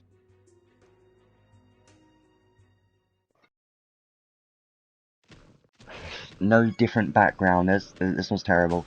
There's a gold though. Maybe there's a red, but don't have my hopes up at all. Adele, Linus, no one else. It's a red. No extra animation. It's probably going to be a dupe, most likely. That's only one. Yeah. It's pretty guaranteed to be a dupe there. Okay. From this point on, I'm just going to do single pulls now. We'll see how long this takes. I'm going to try and get some more reds. Because I do think this banner's quite good. So we'll try and do a few more pulls in here, see if we can get anything. Because I do feel like there's going to be a collab coming at some point soon. In February, there's probably going to be a collab, that's my guess. Most likely going to be a collab in February. Looking for a different background or something. How does a casino unlock? I believe it's from side quests. I don't exactly remember how I did it, but I know it's from like some side quests. The rear, a blue is not going to be very good. I'll just skip it. Yeah. I'm only going to watch it if it's a gold.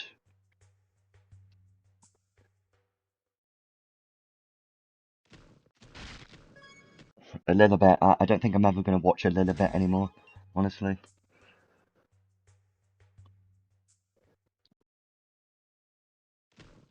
Come on. Zerkus. No, it's just a blue. Yeah. I felt like today's going to go... is going badly. And it will probably go badly. Zerkus. Another blue's not going to be anything. Oh, man. I'm at least hoping I get something from this. Yeah, he is going to be quite nice. He looks quite fun to me, honestly.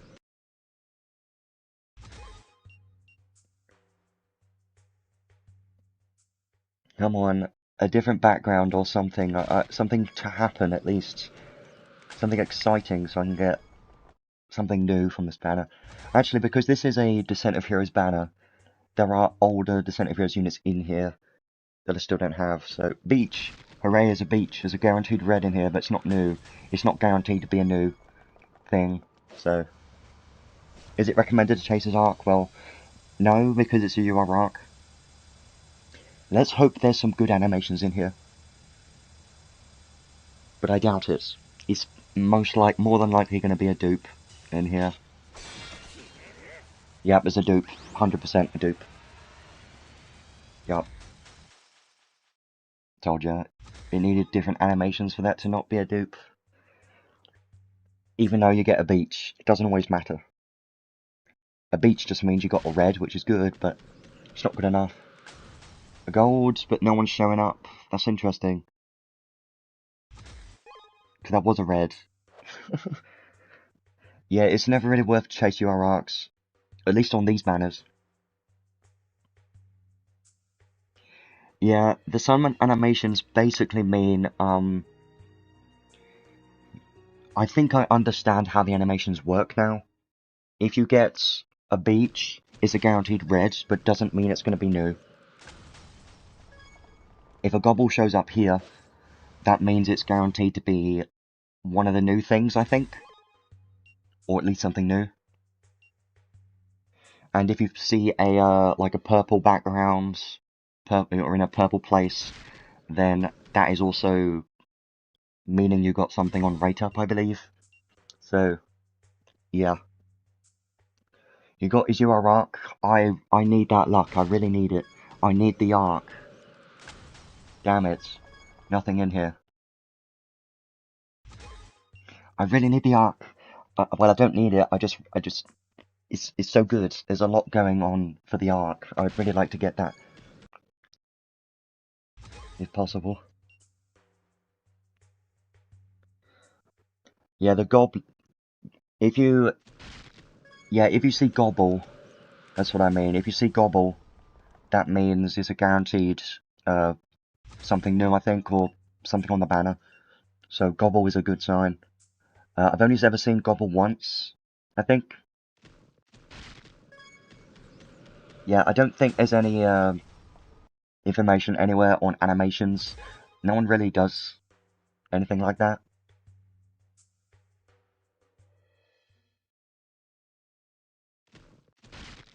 I'm not doing any more temples, I refuse.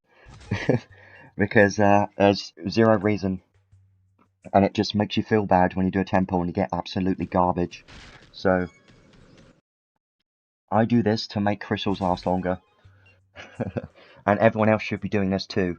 If you do a temple, I don't know why you would, apart from just making it quicker, you're basically just wasting your crystals faster if you do a temple. That's the only reason you don't even get any benefit. Come on, can we at least try and get something today at least? Because... Nope.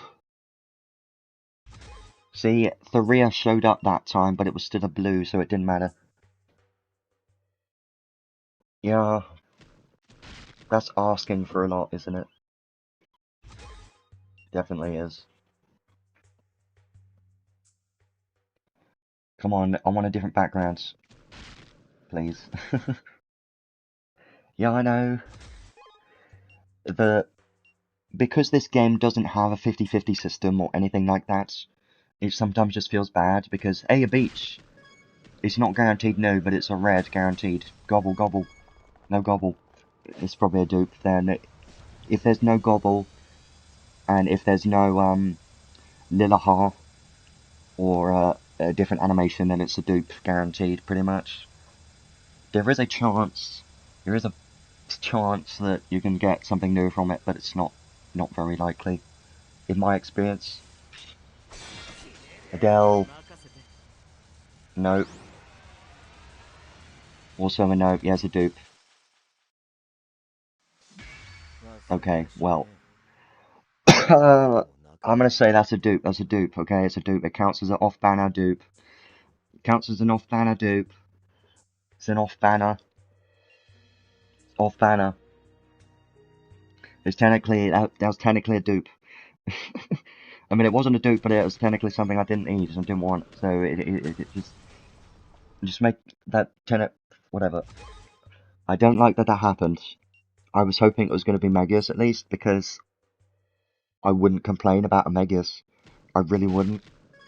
At least a ship Megius, not the old Megius. If I get an old Megius, I'm going to be so mad. Incredibly mad. I did say I wasn't going to pity, and I'm not. I'm just going to be doing, I don't know how many. There's a blue again, I'll skip. Damn it. Yeah, you can get 1,000 more crystals from that, so it's better than nothing, I suppose. Oh, man. Sometimes these gacha pulls feel really bad.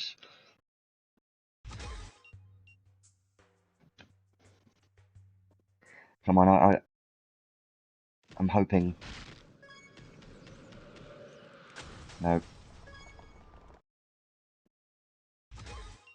I want to at least get one of the two if possible. If I leave the banner with at least one of them, then that'll be fine. I don't know if I would consider buying it for 10,000 paid crystals. No. It's going downhill again. I think 100 is my limit usually. No. How many have I done so far?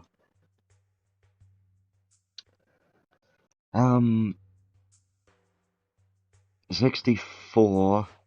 But of course that includes lap 1, which had a free temple. I'll do some more.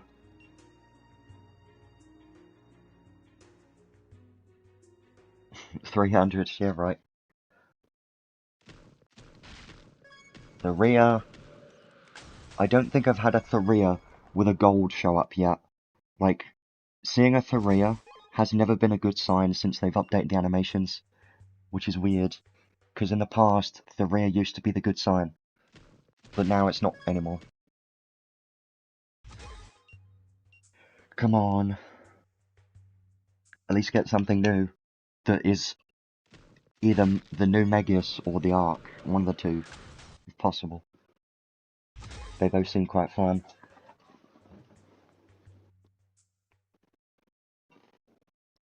No. Yeah, I think if I reach 200k, that's probably my stopping point. Once I have 200k left, I might stop there, I think, honestly. Because I'm not going to pull super hard, I just wanted to, you know, at least try. So there's a blue. Why am I only seeing blues? And not the good kind, the bad kind. The dark blues are the really good ones. And you never see those.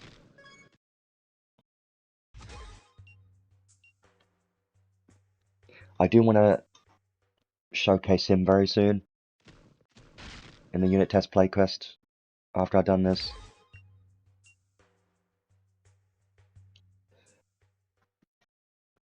Come on.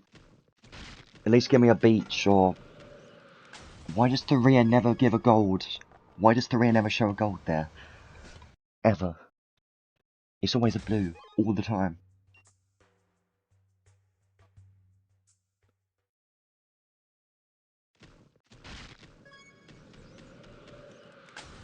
No, I don't...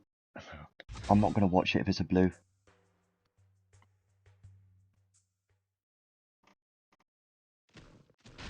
No, this is just very uneventful. Very disappointing.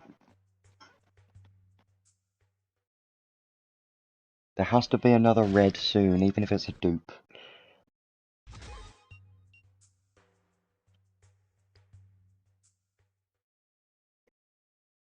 Now, Zekas is sometimes good, but that needs to be a gold. Like, when you see a Zekas, and that shows up as a gold, sometimes it can be good.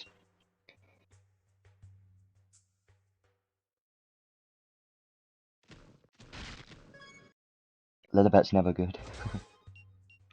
Trust me, I'm not going to be here all day, okay? I do have a limit. I just... wish it went better. Nope. It's terrible now. I am never doing a temple. I know it would be quicker, but I'm not going to do that.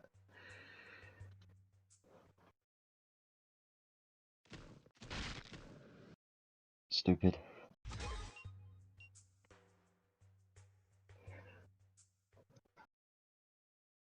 Nope.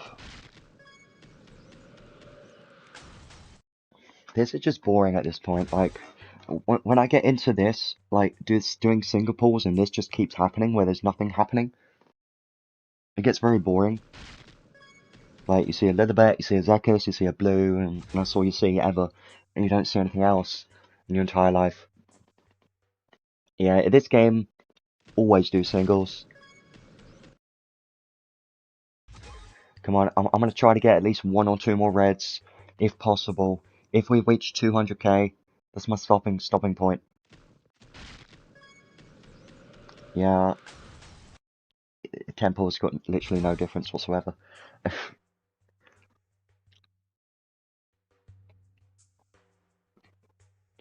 If you want to get the most luck, you have to do a ritual before you start summoning. By, like, I don't know, sacrificing something.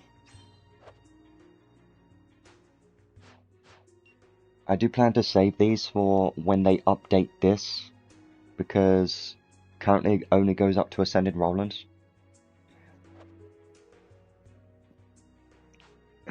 Well, I can do a 10 pull in the singles. That's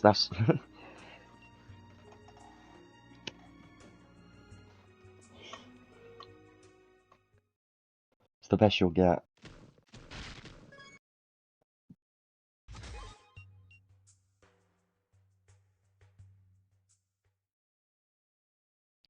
Come on, some kind of different background or something.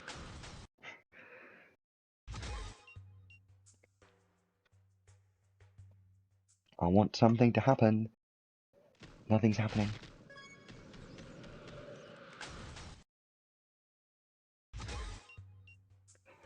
Yeah.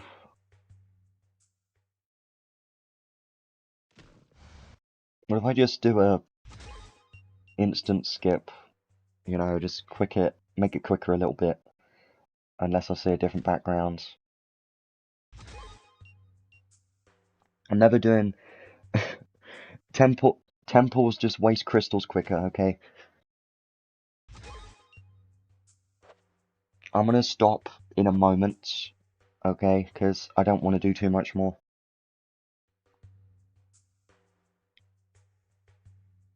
Yeah, I don't want to do too many more. Because I do want to save for collabs and stuff. I know this is a decent banner. That's why I'm pulling on this banner, because the Arc and the unit are both quite good on here. But... oh, damn it.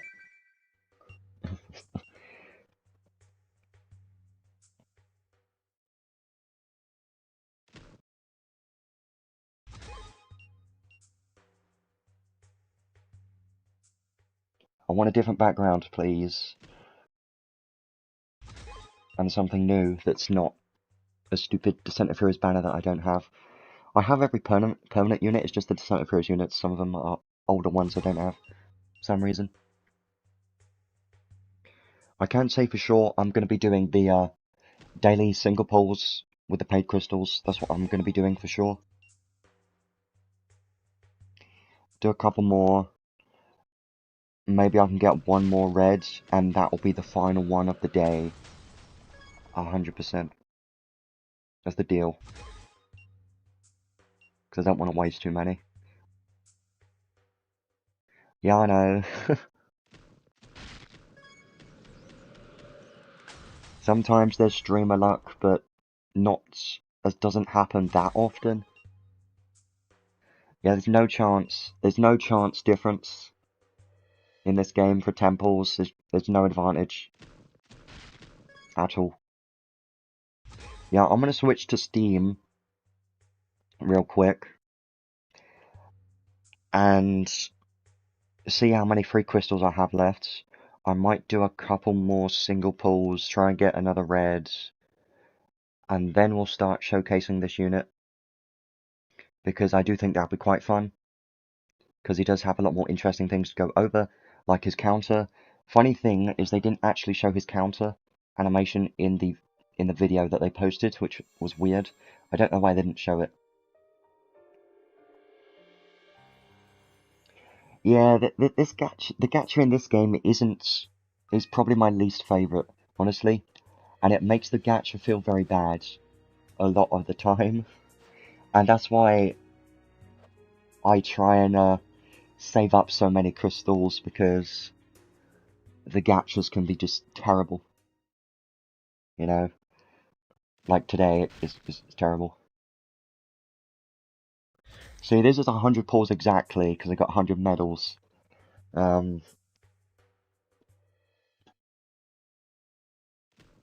Xerxes. Blue. Yeah, I know, that's the problem is, when I want it, it doesn't give it to me. But when you don't want it, it gives it to you when you don't want it. I'm gonna try and get one more red, and that'll be it. Doesn't matter what it is. Well, it does, but I don't want to pull anymore after. No, Lilibet, I see you in the corner. You're terrible. Am I just a beach to make me at least be happy that I got a red, at least? It's a blue. Oh man, it's terrible. No one likes these banners. Nobody likes the gacha system in this game. It's terrible. It really is terrible. I like to complain about it because it's the truth. And this is what makes the game become expensive for some players. And this is the main reason why I got rid of my old account. Because I was chasing every new meta thing all the time. Yeah, I want at least one of the two. But the game's not giving me either of them. It's like a 1.2% chance to get something, isn't it? Because you've got 0.4% chance for the UR arc, 0.8% chance for the unit, so technically the chance is just very small.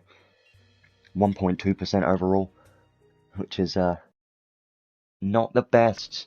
Even certain other games have better rates than this. Like 1.5% is more acceptable. Lilibet, why? I'm gonna get one red. One. The next red is the stopping point for today, and then I'll showcase the units. Guaranteed. That's the plan. No one even shown up for this one. This is terrible. I've done a lot of single pulls, and there hasn't even been a single red in a long time. That's what it feels like.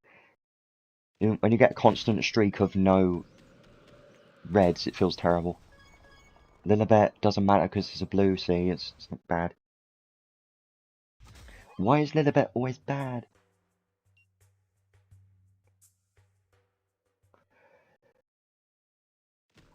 No one's shown up again. I just want one more red.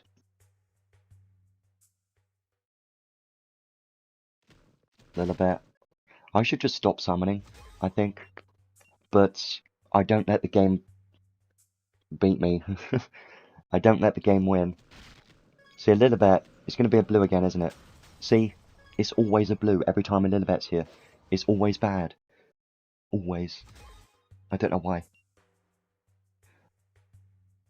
It's never been a gold and been, you know, higher chance of something. Just one more red. That's all I'm asking for, is just one more red. Then I'll save the rest. It's the plan. I'll just do this a bit quicker until we're done.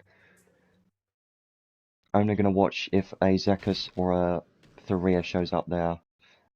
Just to see if it's a blue or what. Man. I did do the new story, by the way. It's pretty good. I completed all that, so I got a good amount of crystals from the story, and now I'm wasting them on this banner just to get nothing.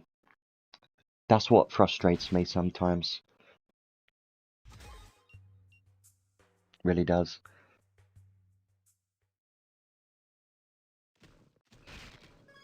Oh, I don't want to summon. I really don't want to summon anymore. I don't want to. It's 122. I don't want to summon. Because it's 250 for pity, and I don't want to do that. I do want to do this. I did say I was going to get one more red if possible. I'm going to say 3 more single pulls, and then I'm done.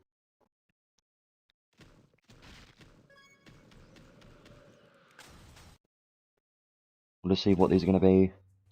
And I'm going to stop there, because I don't want to keep going on this banner. I do, I really do, but it's not looking good, so best to stop before you get too far in. Which I know I'm already far in, but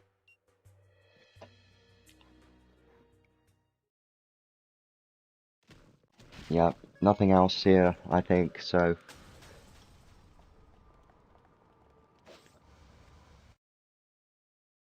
yeah, feints in PvP. You know what's funny though, is some units, like Shiflog Zeus, doesn't have feint nil, and Shifruto doesn't have feint nil either. So that could be significant.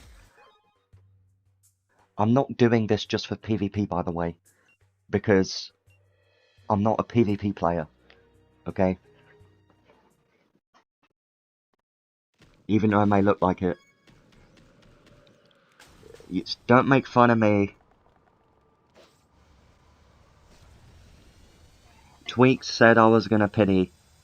I proved him wrong by stopping in the next few minutes.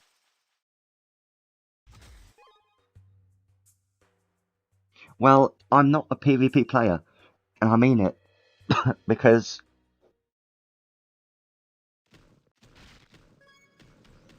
I just wanted to see if I'd get one red, because I wanted to have one more chance, but I'm just thinking, I don't know what to do. I have been more casual in Arena lately.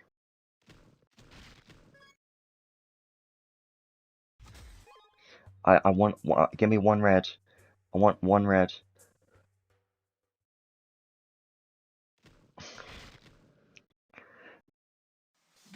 There we go.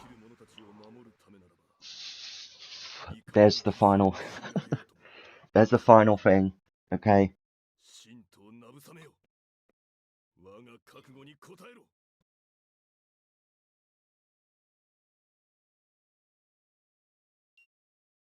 Great, at least. At least I got something good. It wasn't the arc that I was looking for, but I'm not going to complain about it, okay? You know what I can do now? Is I can just do this, but I'm not doing that. I could. What? Because I still consider... well, technically it wasn't the worst thing ever. It was 130 medals, and I did the lap 1. So, yeah, it's not the worst thing in the world, okay? I know everyone's like, I'm just coping, but that's half true, half not true.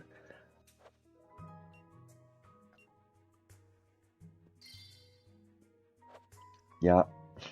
If I didn't do those extra few single pulls, I would have had nothing and felt terrible, but now I actually have something instead of nothing, so having something is better than nothing. Yeah, it was... I gotta check...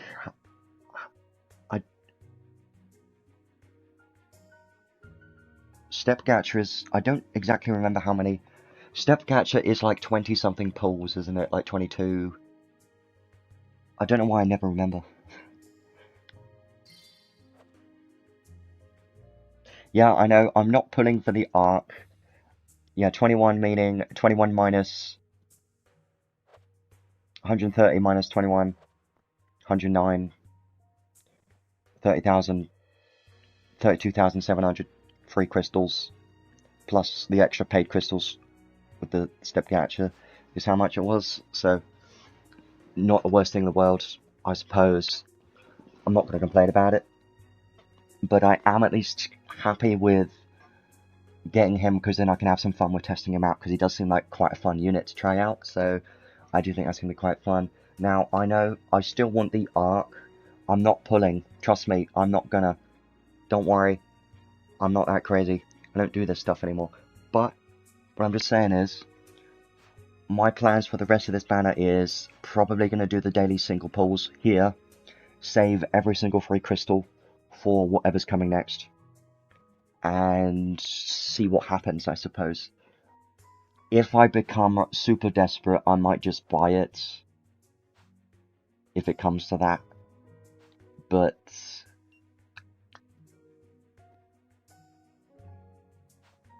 I haven't decided. I did actually win a bunch of Google Play points recently, so I can buy some more crystals with those.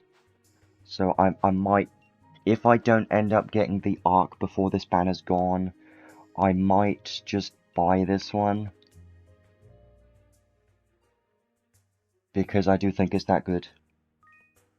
But anyways, I'm gonna leave that there. We're not gonna do any more summons because we're not stupid. You gotta quit while you're ahead, and because I'm ahead, I'm gonna stop pulling. Cause I don't pity. Somehow I have every single form of Megius now, which is funny.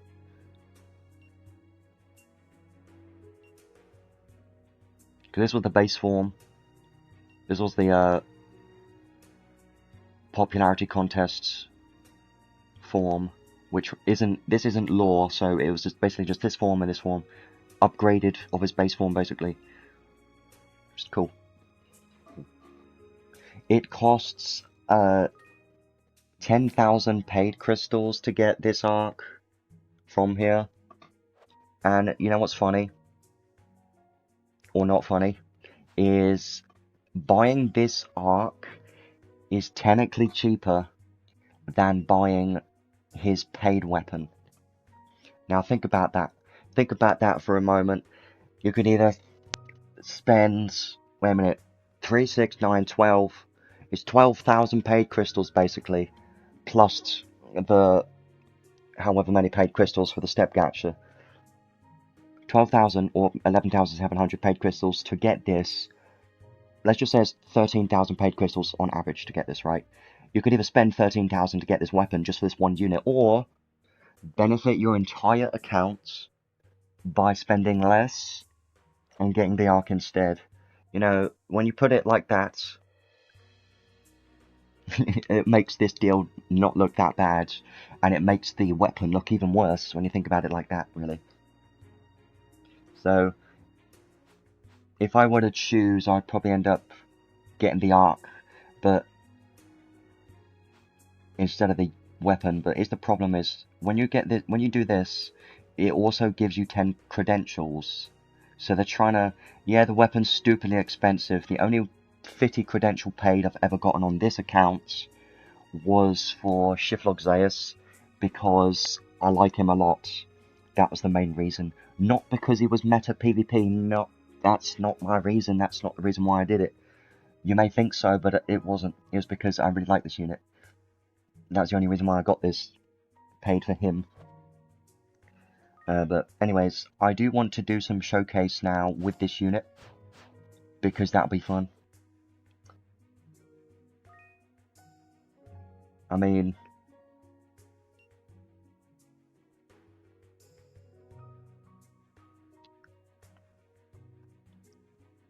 he is pretty cool. It's because base Log Zeus was just so cool and such a good unit. I like Shift Log Zeus so much. Yeah, let's put the new... I think people are just going to call him Archbeing Megius. That's probably what I'm going to be calling him. I know. Yeah, I got these crystals from 2 different ways. Number 1 is wallet kun.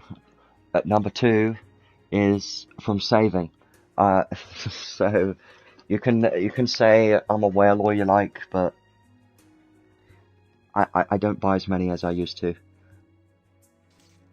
I like to keep a stash saved all the time for collabs and future things, just in case and then I start to build up the stash again. That's just how he is. Yeah, we'll get access to his weapon in about 6 or 7 months. And I didn't say that just to be funny, I'm being serious. It's 6 months after the unit's released, so sometimes it's usually around 6 months-ish. Sometimes a bit longer than 6 months, usually longer than 6 months, but you know. I did get a rainbow potion just yesterday just for this unit, so I'm gonna use a rainbow potion. Yeah, it takes a hell of a long time to get the paid weapon from the Crimson Ore shop, so, you know.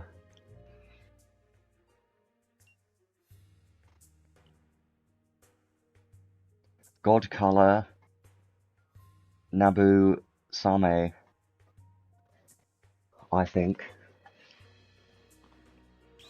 Yeah, getting Balezar's weapon's great. I do like that that's in the Crimson Ore shop. Level 56! Hooray. Ignore that name, it's just a bait name. Yeah, I'll do that as well, for sure. Unfortunately, I don't think you really get crystals from leveling up anymore, do I? No. Sad. But yeah, I have played on this account for 375 days, and I'm already level 56. So, if that doesn't say something, don't know what will. It's funny though, some accounts, some players have like 1,000-day logged in, and they're like level 50. I'm like, what? You're just super casual. You can tell immediately.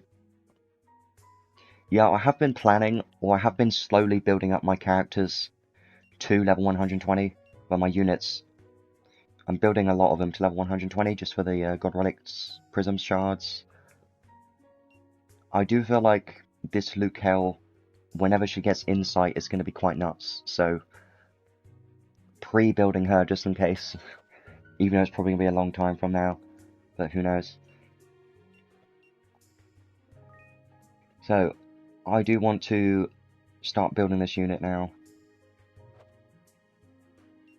just briefly, and start showcasing him in the story real quick, and in the unit test play quest as well. So we do have some stuff we need to do, which is fun. Let's unlock every skill that we can, and like we always do, I will be using him at level 100, because I always do that for the showcase. Yeah, when you've played for such a long time, getting these crystals materials is a lot easier. I don't have an infinite amount, but it's good enough. Shivlog Zeus's accessory isn't gonna be available for quite a while.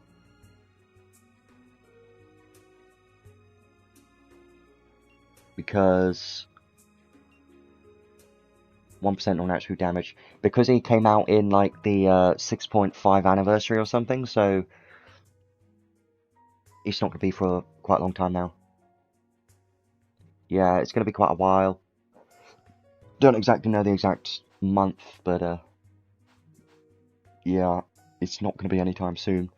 And by the time it comes out, he might have been power crept, because we've now got this Megius who could potentially counter Shiflog Zeus. So meta changes incredibly fast in most gacha games, but in this one in particular, sometimes it's quicker than other times. Like, you get units like Amelia, who has never been power crept in like 5 years, and then you get other units that get power crept in the first few months. You know, you never know with these types of things. With just normal damage dealers, they're usually power crept a lot quicker. Now I'm really sad that I don't have his paid weapon, and I'm gonna have to get the Histomia accessory now, aren't I? And the stupid damn casino slot machine weapon as well, which is frustrating, but I'll have to do that. The New Year Kyle wasn't very good, honestly. For now, I'm just going to be using Brave Star Blade, I think. I did show off recommended equipment earlier. Brave Star accessory, yeah, that one's going to be nice. I might as well go over it again right now because I've got him, then I can start talking about the other accessories and stuff too, the other equipment. So, for recommended equipments for the new Megius, it's pretty simple really. Just look for a strong non-attribute sword if possible. Your best friend is going to be Pure Blade Muramasa because everyone should have this. This one gives 25% physical damage, just very simple. And it's a non-attribute sword, which you should use a non-attribute sword because of his counters on non-attributes. So, if you don't have that, then you're weird, or if you just started, but Brave Star Blade is a good alternative if you have that one. There are some other semi-decent ones for, you know, single wield. This one gives light, so that's not going to work. This one is pretty good because it gives 25% skill and special damage and damage cap, so that one's pretty good even though it doesn't give light. It doesn't have non-attribute weapon, so you won't be able to use it for your counter builds, but you can still use it for just a physical damage build. That could work just fine. So, there's not too many options. Yes, you could technically use this, but then you'll be missing out on the sword boost, so it's not really recommended. Yeah, New Year Kyle was just slow animations, low damage caps. He was lacking damage caps. That was the main issue, I think, was not enough damage caps, and skills were not fast enough, I think. The damage cap should have been a lot higher, honestly. And it was boring, so, yeah. I might just be using Brave Star Blade for the moment. And then for armor, I think you're not locked to clothes or an armor, so you could have anything you want, I believe, because he doesn't have clothes boost skills or anything. So you could have an armor or clothes. This one's always going to be very good. More skill damage, boost movement speed, less physical damage taken is always going to be a great one for sure. Yeah, I don't really consider Kyle to be a main character anymore. You know why? Because they don't really focus too much on him anymore, do they? Like, in the story, the main stories, they focus on other characters, and Kyle hasn't really been the main focus in quite a while, which I like, because Kyle's just dumb. So, yeah, there's a lot more interesting characters like Telestio, Linus, and, you know, there's a lot more interesting characters than Kyle. Kyle's just the more boring one. You could either go for clothes or armor, honestly. Armor, if you're going for a counter damage build, like a tank build, could be pretty good. Like this one's could be great, for sure.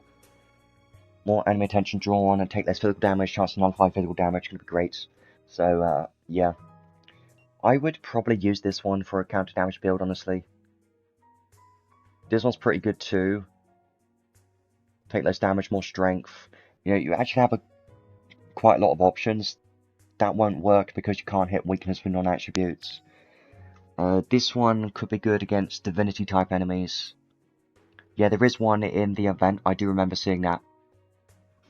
And that one might actually be better than these options that I'm looking at. I'll look at it in a moment. And it is only for him, so it's kind of like his paid clothes, technically.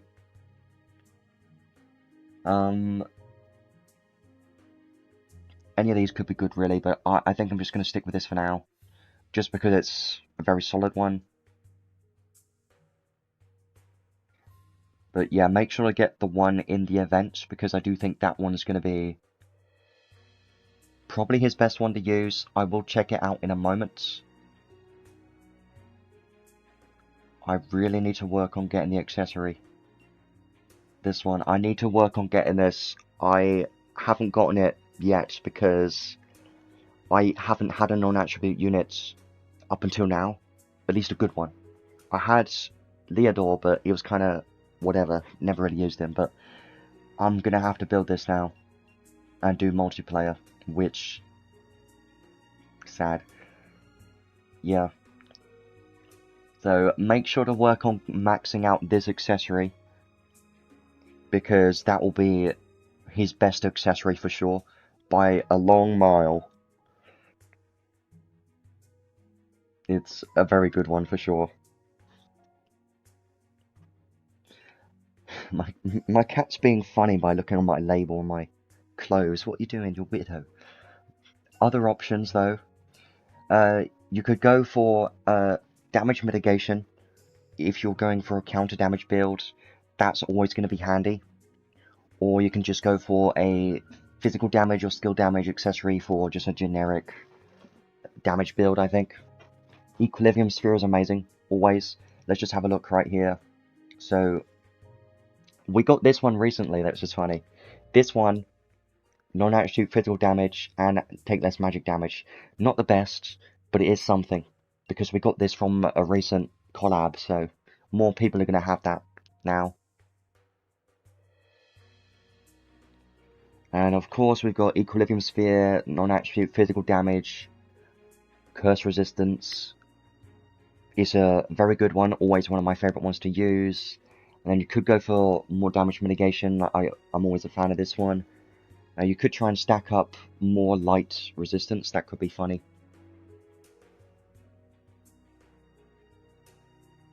So he's non-attribute and uses a sword. You could technically use Mithril Relief. This one gives more skill damage and movement speed. This one's pretty nice. Not the best anymore because we do have more options, but it's still a solid one to use at least. Amulet of the Vow is always great for damage mitigation and ailment resistances, so I do like that one too. Gaze of Despair is pretty interesting because this one's from an event, but it gives counter damage and enemy attention drawn +1. So I do consider it to be a, an interesting one to use sometimes. If you need more enemy attention drawn, it's a good one. Probably not the best though. That one's not going to be very good because he can't hit weakness, but he can technically still take advantage of the anti-type damage, so it's not all that bad. Can still technically be used. Divinity types. And of course, Brave Star Gauntlet's probably going to be one that I'm going to use most of the time on this guy because skill and counter damage and more strength. So this will be perfect. Definitely going to be using that. 100%. It's going to be amazing. I think the best build for him is going to be Brave Star Gauntlets with that Histomia non-attribute accessory for a counter damage build, or at least a full damage build at least. It's going to be pretty good with that. Anything else down here? Critical rate damage cap against bosses. I don't think there's too much else really. Physical damage taken and counter damage taken. This one's pretty nice. Won't faint from enemy attacks. Might be necessary. More skill damage and damage cap. I'm always a fan of it. I'll just use it for now. So I'm gonna just go with this build for the moment. Just a generic build for mostly focusing on his physical damage. Yeah, it would be nice if there was more filters, but I think the current filters are alright. They're fine. I don't think I have any good crests for this unit. I didn't prepare myself for this unit, so I don't have any non-attribute damage accessories. But you know what I do have is I have armor damage mitigation. So that would be just fine for a counter damage focused build because damage mitigation is arguably more important. Or you can just go for, sword damage, stuff like that. I think I have one of those somewhere. Sword boost, cloth cut damage taken, something like that at least. I think I was working on one recently. Which one was it? There was one around here somewhere.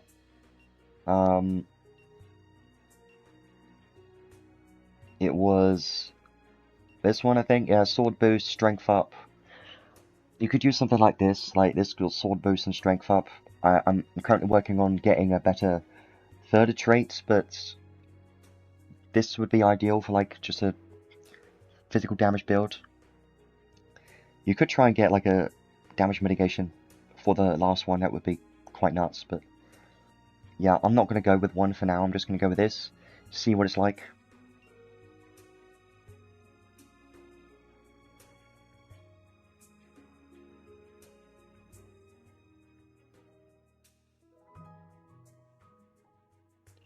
$4,100 strength already. Let's awaken a couple of times, because why not?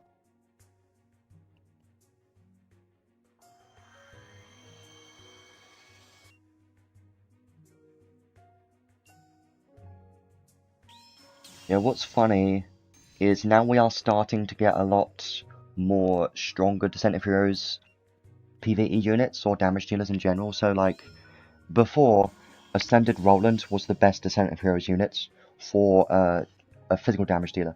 But now we have a lot more options with Shivlog Zeus and Seadrael, and now Archbeing Megius. We've got a lot more Descent of Heroes unit options in the game now, so I do like that. That they're not all just collab locked units, so that is pretty nice. He does have some skins in the shop. I never buy skins, ever, because I don't ever, you know, buy skins with paid crystals. I'm not that kind of person that would care about cosmetics. I do think they looks nice, but in this game in particular, I don't really care about it. So I want to try him out now. So we're going to go just in the story, do the normal stage we always do, and then we'll do the unit test play quest and try him out there.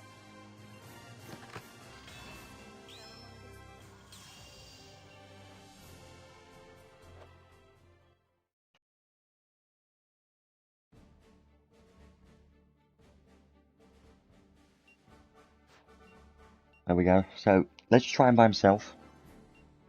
Might as well keep that on for the SCT, and just keep his base skills on. He's 5th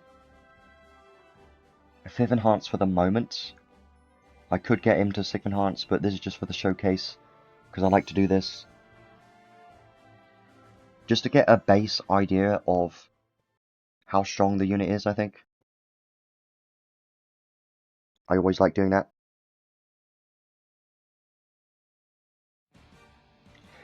So, I'm not going to use the charisma yet. I'm just going to focus on his actual damage. So let's see what his counter's like once it activates. That's funny. Okay. And they're dead. Well, you know,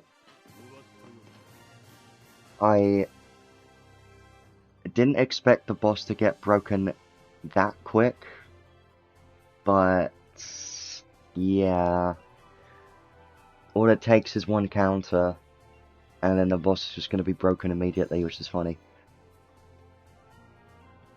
Hilarious. Yeah, 1000% is just insane.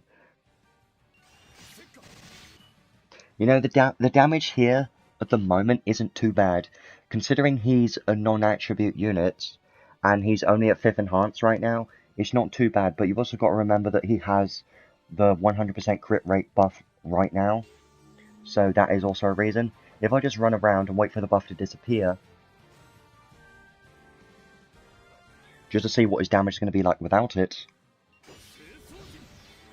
it will be quite a significant difference. But it's still not bad, honestly. Hit me. Do it. I dare ya. I will counter immediately. Do it. Look at that break bar just disappear immediately. It's just funny. It's so funny. I can already feel it. This unit is going to be very fun. I can already feel it. It's going to be great. But yeah, I just wanted to do that to get a good idea, or at least a rough idea, initial idea of his base damage, which honestly seems pretty decent.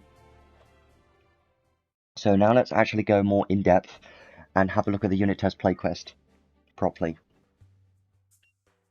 So, unit test play quests. Let's try him out in here now.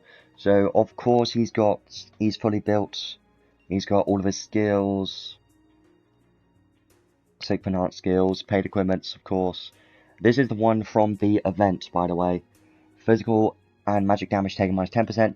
During counter you take 20% less damage, and enemy attention drawn +1. So he takes even less damage during counters, and he takes 10% less damage from physical and magic attacks. So that is pretty nice. Also gives dark resistance and poison resistance, so seems pretty solid. It only gives damage mitigation though, it's not the best. So in PvE content, you're probably going to be using something else because you're going to be looking for physical damage, stuff like that. So this is probably more for PvP content, really. But it's not that bad. Honestly, because these are cloves, I might still prefer to use an armor, maybe. Because an armor would give more mitigation, technically. Outside of counter, might be better overall, but this can allow you to use Close Boost Plus, and that's a pretty good skill for damage mitigation and damage, so that might be better to use Cloves, we'll see, but let's try him out in here. And he does have the UR Arc, of course, which gives him 40% more damage, and defense, and a flinch resist buff. So, we can also try out this Arc skill too. At level 1, 50% strength, skill damage, 5000, flinch resist. So it still gives a flinch resist buff at level 1, that's pretty nice. Yeah, I'll try him with Icy Guardian in a bit, but I won't be able to fully build him yet.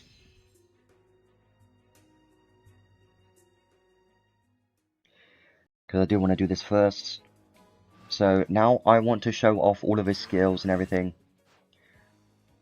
His current strength 1300, well 13,000 strength is pretty good.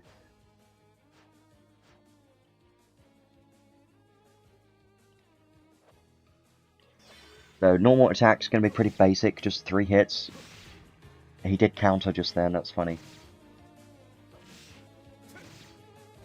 So all of his attacks get guaranteed critical hits when he has the buff.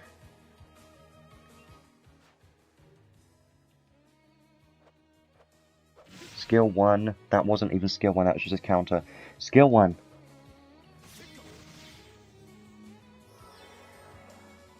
Has decent range, it's got a lunge to it, so I do like that. I mean, it's decent enough at least.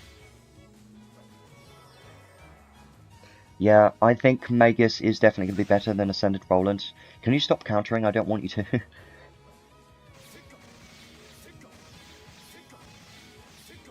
Yeah, Ascended Roland isn't really used much anymore, honestly.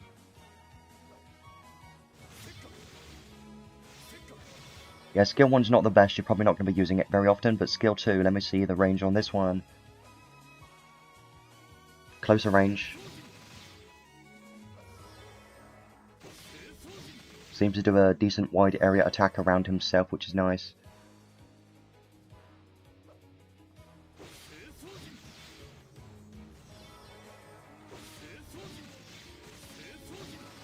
See, these skills are not the fastest, right? But they're not that bad.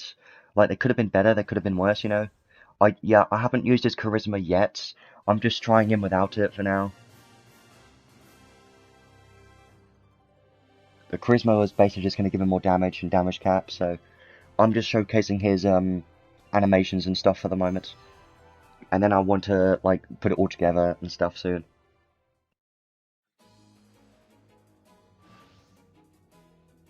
Maybe, I don't know. Megius does have some nice mitigation too, so... Yeah, so let's try his skill 3 next. This one is the Close the Gap skill. Definitely going to be his best skill to use. For maximum DPS, it's decent. Pretty fast. I'm wondering if he can take advantage of Backstab. Or not. Maybe. It is pretty good.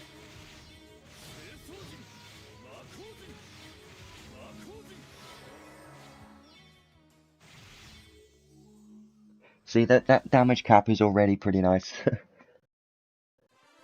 Yeah, he has a decent amount of mitigation, and you can increase it by a lot from outside means too.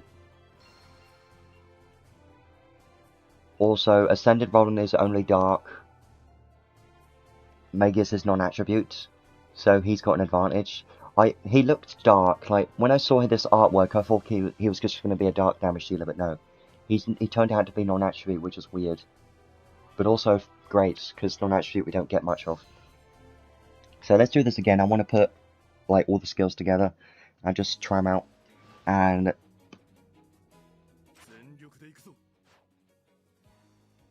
charisma as well gives 40% more damage, and then 4,000 damage cap. Yeah, that would have been funny.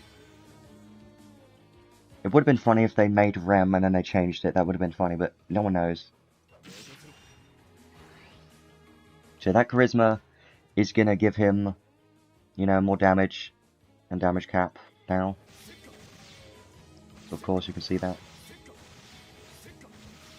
Yeah, those 999 heals are from the absorbing damage, or whatever you want to call it.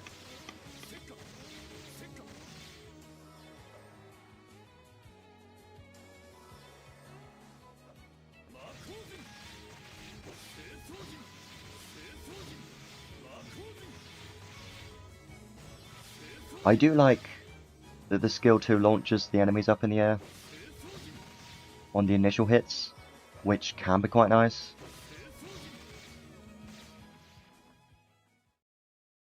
So I do think that's going to be good. I also need to try out his special and look more into his counter. I don't think he has a long range counter.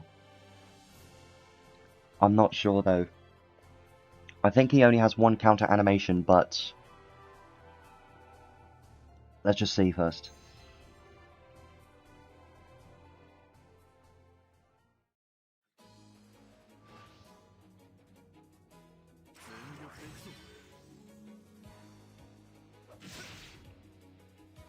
Yeah, because this is the only counter animation I've seen, is he just does that attack, and it's kind of hard to get long range enough, get far away enough to see a. Because it still does that one, so it still looks the same. Maybe you just can't really see it in this unit, in this showcase.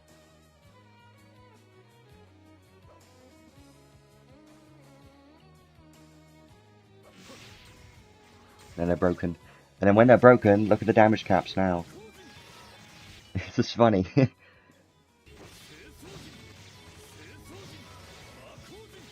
Is it a bit much? Like, what we doing here? We're here with almost 1 million damage caps. Like, what happened?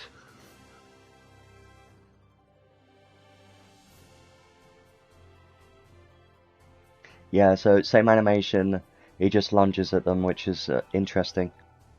That could be good.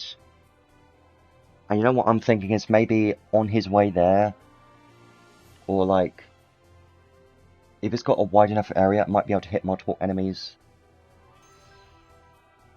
Or give him... Has anyone tried him with normal counter yet? Because I know that's probably going to be bad, but you never know. So this is 5 hits. His unique counter does 5 hits. And remember, counters are not physical attacks, even though it looks like it. It's a different damage modifier. Does 5 hits. And also, look at the break bar, by the way.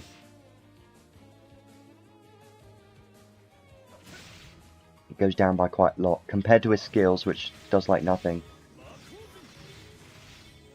Then he counters, and it does a lot more. Also, I do want to try this out. I want to see this animation.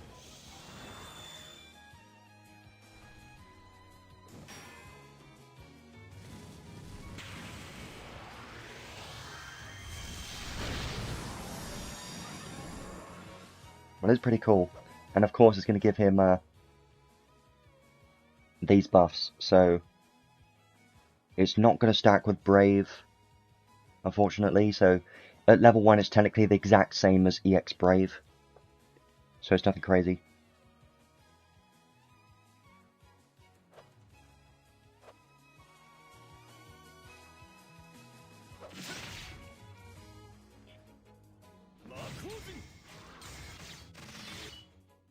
And then I want to try out a special now. A million. Yeah, that's going to be crazy.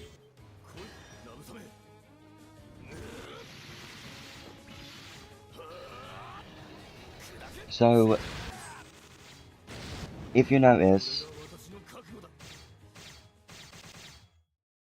his special also gets 100% crit rate. So, Heaven's Bow Star-Lord's arc could be nice for that. Because Icy Guardian is only on physical attacks. But isn't Heaven Bow Star-Lord on like everything that crits? I think so. Let's do this one more time. I do want to test out a few things as well.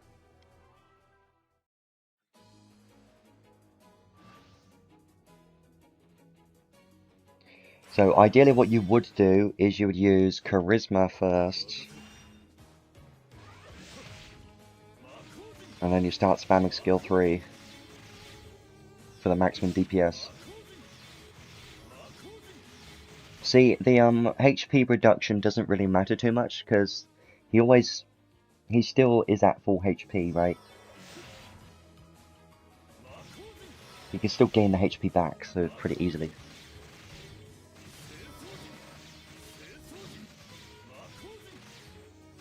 Yeah, this is definitely pretty good for sure. I couldn't tell.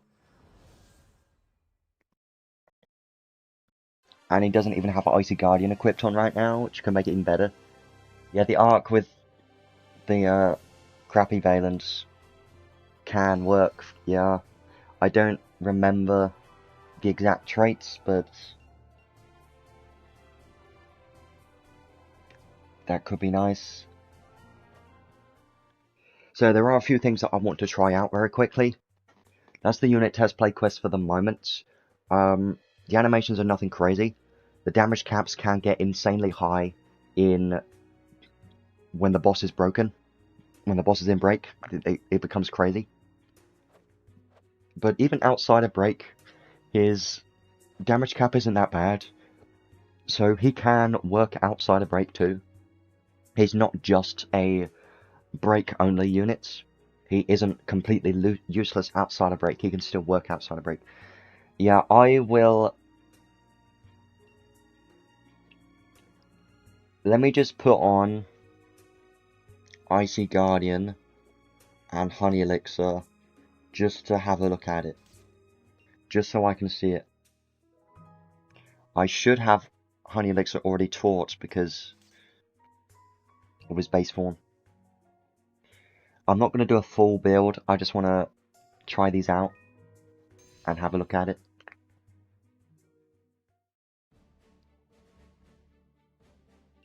Also, there is something funny that I wanted to show everyone with CJL as well, which I thought was hilarious, so I do actually want to try that out in a moment.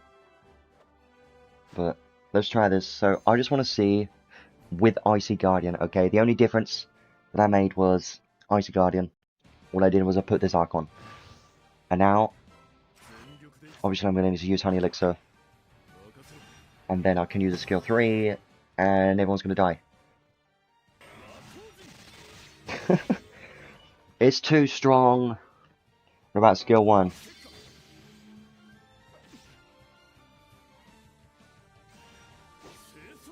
It's too much damage. Because every single hit is getting the pursuit attack, the extra hit from Icy Guardian. That's what makes it so strong. So you don't even need a build, like this isn't even a good build. I don't even have any skills or anything on him, just Honey Elixir and this arc, that's all you really need. And then he can already do this, which is quite insane really. And I did want to try something else, which is this.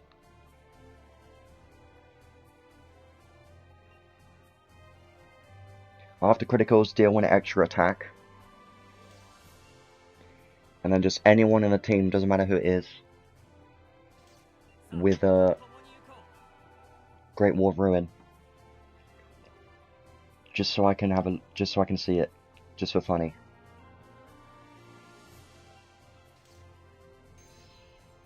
Yeah, I can use Charisma too. I'm just using it without, because why not? You're not always going to be using Charisma. I think in PvE you're probably going to use it most of the time.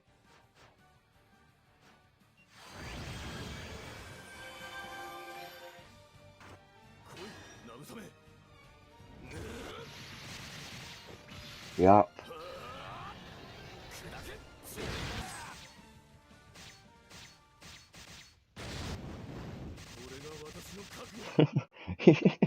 That's funny. It's not the strongest thing ever, but it is still funny that you can do something like that. Yeah, Theopolis doesn't work for non-attribute. It's only attribute weakness, so that isn't really the best. But this arc does work because non-attribute. This one's going to be pretty good for him, honestly. But this is non-attribute. I don't have the Theopolis of Lost Mangus though. The newer Theopolis. I don't have that one, so. But the older one is only attribute resistance. So. And this is the exact same debuff icon as weak, so it's not going to stack with it either. Yeah, I just wanted to try that for fun. Also, something else for fun is technically the extra attacks from this would apply to his counter attacks, wouldn't it? It's going to be funny, but you know, not the best either.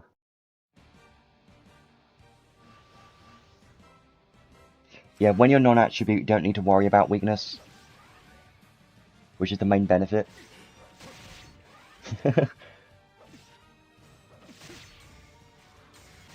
Oh god. Yeah, this is pretty cool. Hit me. Do it. I'm dead. Yeah, this is great. This is great.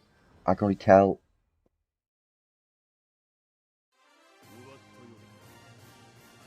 He's definitely going to be a unit that you can just shove into any content and clear it no problem, probably. You don't need to worry about it too much. Don't need to worry about resistances or anything like that. You can just put him in a team and sit there, do nothing, and you'll be fine because you'll be countering and doing damage. So, yeah. I should level him up now, probably. To level 120. I might do that quickly. We'll see if I can. And then we'll maybe do another quick build or something. Just to have a look. I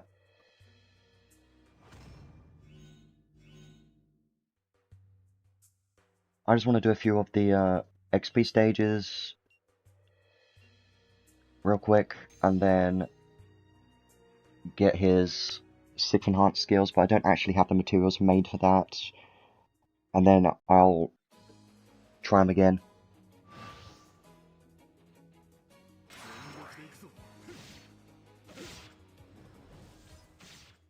Yeah, they definitely didn't hold back on this unit. He's gonna be really good, I can already tell. I don't think I'm gonna use him for like Battlegraph Simulator or raid bosses. I don't think it's really gonna work there.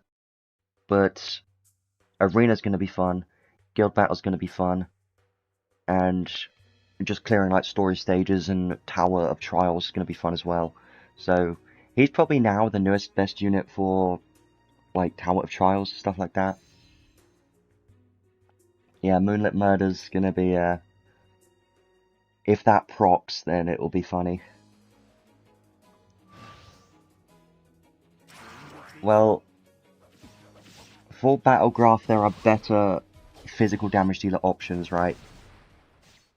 Like Seadrael, Callan, Joshua, all those types of units, Christmas Rem. They've got better DPS for their skills, right? This Archbeing Megius only ends up being better when the boss is in break, and you never really do that in Battlegraph. Now, yes, you could technically use Moonlit Murder and mess around with that, but is it going to be better than what we already have? I'm not sure. It's probably still going to be good. It's going to be good, but how good comparable to what we already have is the question. The fact that he has very high damage caps and 100% crit rate, I do think he's going to be quite strong. For sure. Like, having a 1,000,000 damage cap with Icy Guardian procs on every single hit is quite insane if you think about it. Because if Icy Guardian, if you could get the enemy's ice resistance low enough, technically you could get Icy Guardian to hit damage cap, right? And then you're basically doubling your hits with Icy Guardian, and it would just be insane, wouldn't it? But yeah, that's never really going to happen in a practical situation, but I'm just saying. If you're up against an enemy that has like minus 100 ice resistance or something, Icy Guardian is just going to be nuts. It's going to be crazy. So, what I want to do for now is I'm just going to craft some of these materials, get him to 6th Enhance, and try him out again. Just for fun. And I do want to finish this off soon.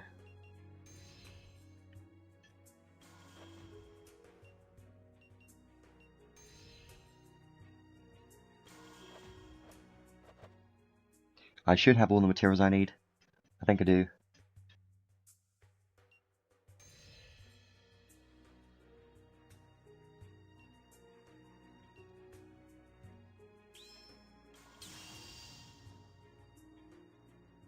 Yeah, getting a 50 credential paid and the UR arc is just very expensive. Like, this banner could be very expensive for some people, and it's going to be a lot. So let's unlock everything. I think everything here is going to be useful. Counter boost, Divinity Shield, more SC, Break Mastery, take less damage, Special Boost, Sword Mastery is probably the best one, and more damage cap. I'll unlock all of them, because they're all going to be quite useful. The special damage one is probably the least useful one, honestly, but it's fine. So, I'm not going to change anything else. I'm just going to now use him at 6th Enhance and see the difference. Well, some characters don't need all of their skills, right? Like, for instance, who was it? There are some units that have special damage and damage cap skills in their kits for 6th Enhance, which are kind of useless, and sometimes you're better off just saving the materials for something that you actually need, because some of the 6th Enhance skills can be kind of, you know, not really necessary. Like this special damage cap. If you're not even ever going to use a special, then it's not even, you don't even need it, right? Yeah, I could build him slightly, I suppose. But okay, I'm gonna go into the same stage, see if he can hit damage cap now, and give him a couple skills, I suppose, and try him out in a different stage properly.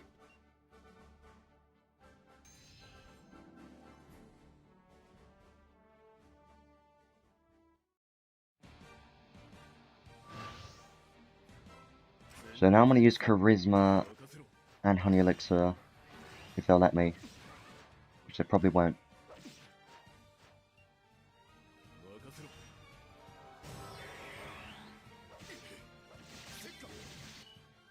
Yeah, so it's not quite hitting damage cap. Well, it is. On the critical hits, it's hitting damage cap. On the normal hits, it's not. That's probably the problem. What about the counters? And he doesn't have Slayer against these enemies, by the way. Come back. Yeah, he's not hitting damage cap yet, but he's not fully built. I was just curious of how much damage he would do like this, with just base skills alone. But I know from past experience that non-attribute units usually need more help to hit a damage cap than other units. That's usually been the case, because they can't take advantage of weakness and stuff like that. So now let's start putting on some skills, just some basic ones, I suppose.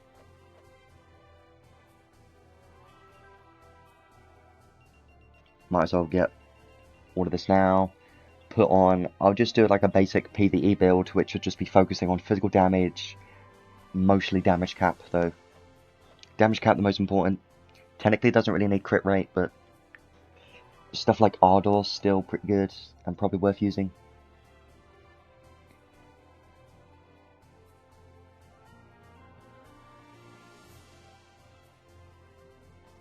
So it is going to need quite a lot of damage against more tanky enemies, that's for certain. Things like giant killing could be pretty nice.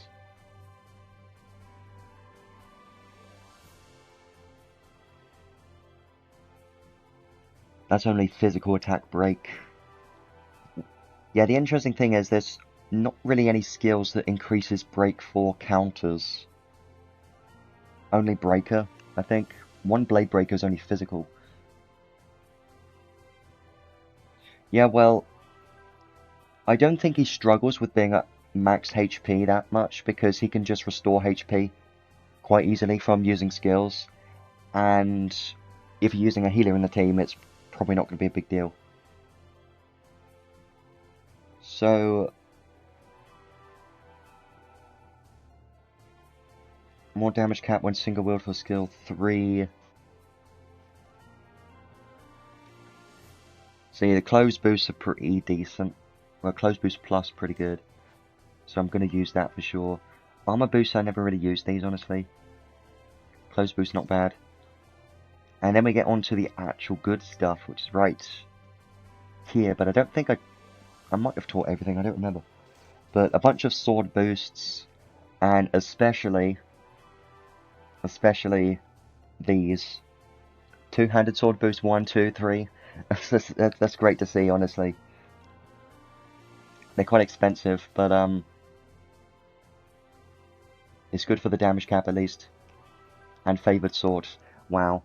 Yeah, all of these by themselves are just, that's a lot. That's a hell of a lot. So I probably just need to go with that, and that's it, right? That's probably what I need, really. And then I can remove a couple of these, maybe? Don't really know. That's probably good enough. And then just see what it's like now. The difference should be a lot. It should be a lot different.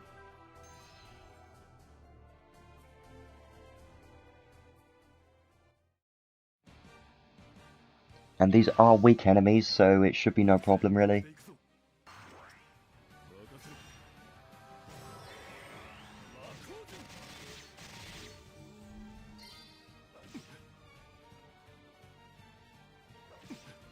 Wait for the buff to run out, see how much damage we're doing.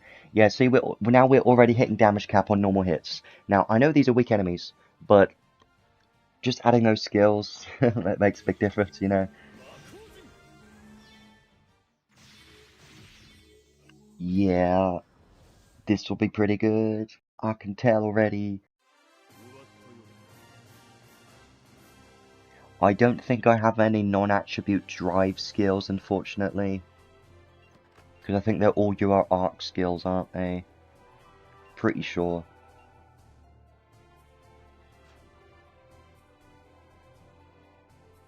because yeah, these got non-attribute attack raise 2, could be pretty nice. And I don't have any non-attribute drive skills, which is unfortunate. So I do think this will be nice for damage. But yeah. I'm gonna probably do one more thing, okay? That's gonna be let's go into a different stage.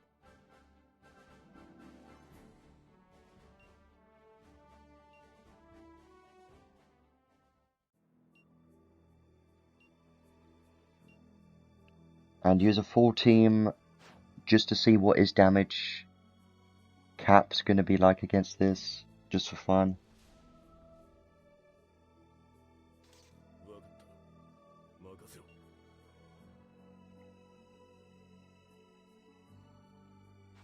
This is skill and special. Counter, yeah. I just want to see how much is. I kind of want to try and break the boss if possible, and then use Susanoo and see how much the damage cap is, because that'd be hilarious. So I could just go with this and be fine. I'm just curious.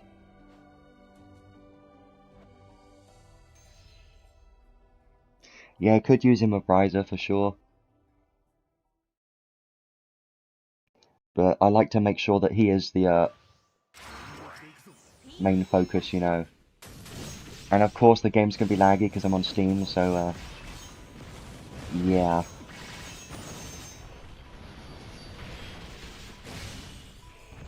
I just want to...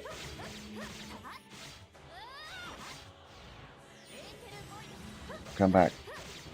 This probably isn't the best showcase because he's not even hitting me right now. Whatever. He is still hitting damage cap against this guy, but he is a god type, and Megius does have god type Slayer, so that's expected. I haven't even used this yet. That was a counter, there was a lot of break. The moment you see the counter is quite funny.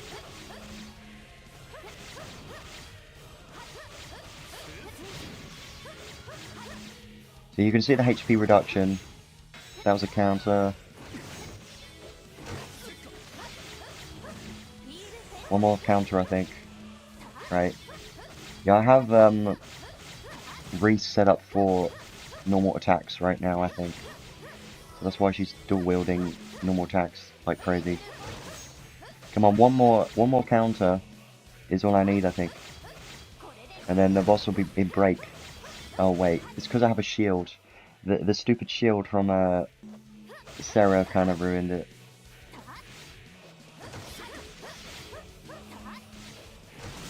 Because you can't counter when you have a shield. Yeah, with Sarah, it's not going to work with Sarah.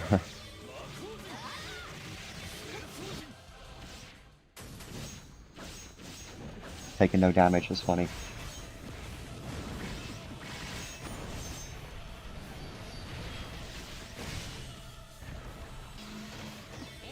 Right now. Yup. Yup.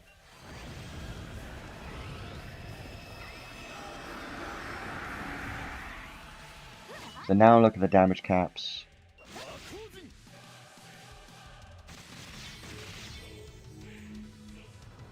Don't even know what I just saw. Wasn't that like 1.2 million? I think it was. Anniversary in April, I think. Okay, now let's do something different, okay? I'm gonna just do it him by himself with Susanoo.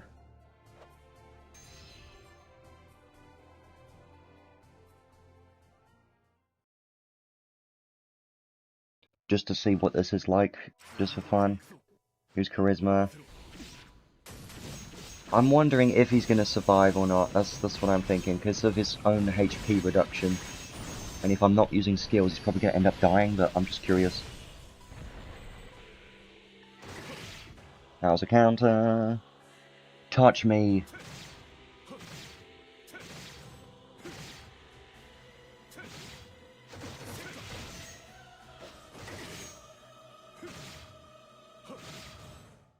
Yeah, he's definitely going to end up dying. I can see that for sure. Or we could just do this.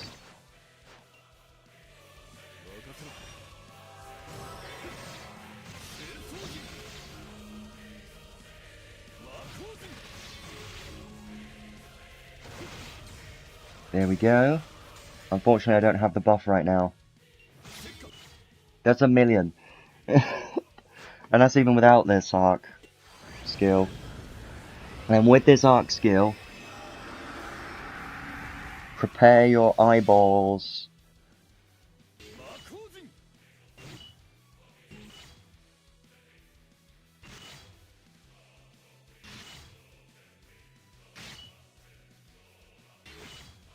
That's crazy. Oh god. Yeah, this is basically the perfect enemy for him though. Is a god type enemy that you can put in break. That's like his best performance. So yeah. Yeah, 20 hits of 1.2 million, and if you put on Icy Guardian, it can be even more, so... Yeah, but if you're having Icy Guardian, you're not going to have 1.2 million, it's probably going to be 1 million, but still. It's pretty crazy. Because, let me just show you the difference with Icy Guardian instead.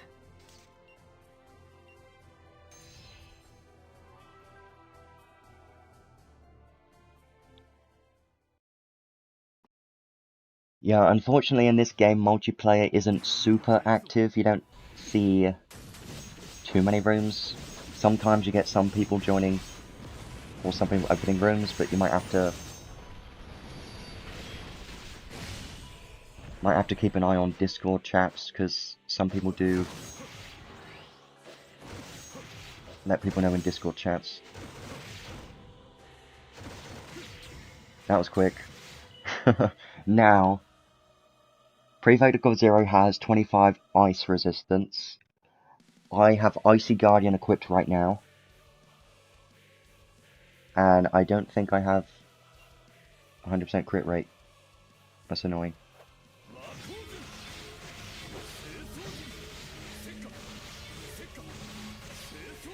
But you can tell how crazy this is going to be.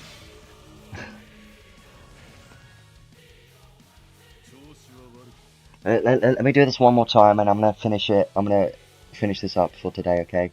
I just want to do this one more time. And then we'll finish it up for now. And then we'll start doing the conclusion and stuff. But this is quite interesting.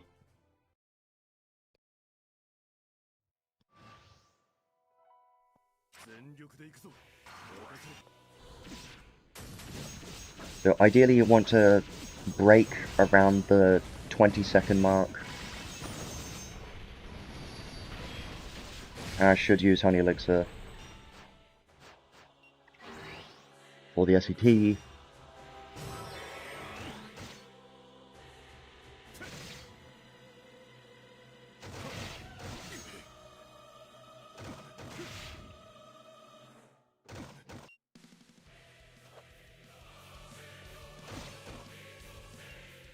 Okay. Do it. There we go. Now I've got 100% crit rate. It's going to be even more insane. That was just 2 skill 3s. That was just 2 skill 3s to do all that damage. And I didn't even reduce the enemy's ice resistance either. That could be a hell of a lot better than that. But you get the point. You get the point that when you're up against a boss enemy that you can break, it's insanely strong and ends up being the strongest damage dealer in the game. Only in that scenario though. When you're not hitting a boss that's in break, it's a lot different of a story. But even outside of break, he can still be pretty good. And even if you're not hitting a god type enemy, I still think his DPS is going to be solid enough to work. But you're not going to just be using him against every single team for like Battleground Simulator or anything like that. He's more of a situational unit for, you know, against God-type enemies the most, because of his one skill that increases damage cap against God-type enemies by a bunch. This one, 100,000 damage cap. And he's also got 100% damage cap when they're in break, so yeah.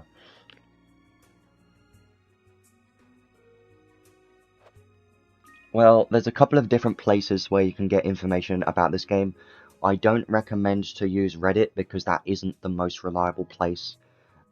Because I regularly see a bunch of idiots ask questions on there, and it's not the best place. I don't recommend it. But the best place is to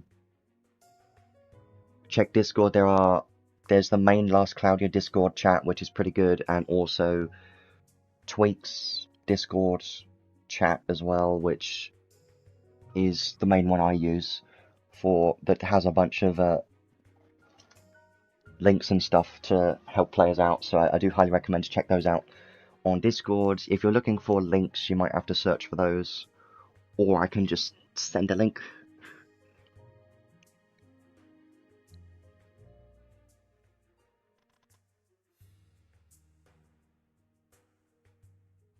Yeah, I use this Discord the most, so I do recommend to join there because that's the one I use the most.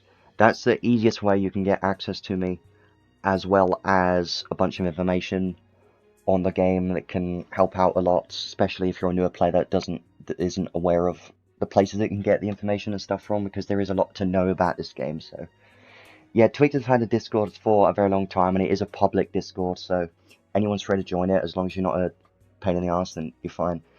But I use it for my guild, and it's the place I like to use the most. I don't accept random Discord friend invites, by the way. I don't add random people. That's what I don't do. So if you at least want to talk about stuff, it's going to have to be through that Discord, I think. So we've been here for about 3 hours, which is surprising to me. I didn't think we'll be here for this long, but that kind of shows you how interesting this unit is. But conclusion for today, I do think this unit is quite strong and quite an interesting unit. He does have a lot going on. He is a non-attribute counter and breaker damage dealer, which is kind of a mouthful, honestly. He's got a lot of different roles, but his best, you know, where he can perform best is against god-type bosses that you can break. Those types of enemies are going to get destroyed by this unit, because his DPS against god-type enemies, once they're broken, is just insanely high, and at that point he ends up being the best DPS in the game, even more DPS than Christmas Rem by a little bit, when you're hitting a god-type enemy that is broken. But that's the problem though, is the enemy has to be broken to be able to reach that potential. If they are not broken, then that's basically halving his DPS, but even half of that DPS is still pretty solid. So even if you're up against a normal god type enemy and you're not breaking the boss, it's still going to be decent DPS, and it's going to be quite good. So I do think it's going to be quite a strong unit, and for quite a while, honestly, because he's a non-attribute unit, and we don't get good non-attribute units that often, so he's going to be quite good, especially for newer players as well, because you don't have to worry about resistances because he's non-attributes. Just make sure to boost his damage as much as you can, because he might struggle to hit damage cap against more, you know, difficult bosses. But yeah, breaking bosses is a niche mechanic, and it's never really a focus in this game. It's never really a thing that's has ever been meta by any means, but it's a unique, like, niche type of thing that some people have fun with, and it can be fun. It is a fun mechanic, but it's just not polished of a mechanic. It's not polished enough, and I wish they were to, you know, polish the break mechanic a bit more than it currently is right now, because it's a bit scuffed. You know, the break extensions aren't really working the way they should be, and breaking in general has been a negative, because it wastes a couple of seconds because of the break animation, and no one's ever a fan of that. and break only lasts a certain amount of time, and there's always a a couple of seconds of downtime because of the animations when break is happening. So I wish they were to remove those animations or something, or make break quicker, because as a mechanic it's interesting and fun, but it's just not polished out enough. But anyways, back to this banner and this unit. I think he's going to be great. He does require more testing in PvP, but I've heard that he does have some potential there, especially against Shiflog Zeus. He should be quite strong against that guy, which is funny because Shiflog Zeus is the strongest damage dealer, well, strongest arena unit currently. So the fact that Megius can potentially counter him is quite a big deal, and that can allow Megius to fit into the PvP meta potentially, and start shaking things up a bit more in the PvP meta if you care about that. So that's one thing to think about if you care about PvP at all.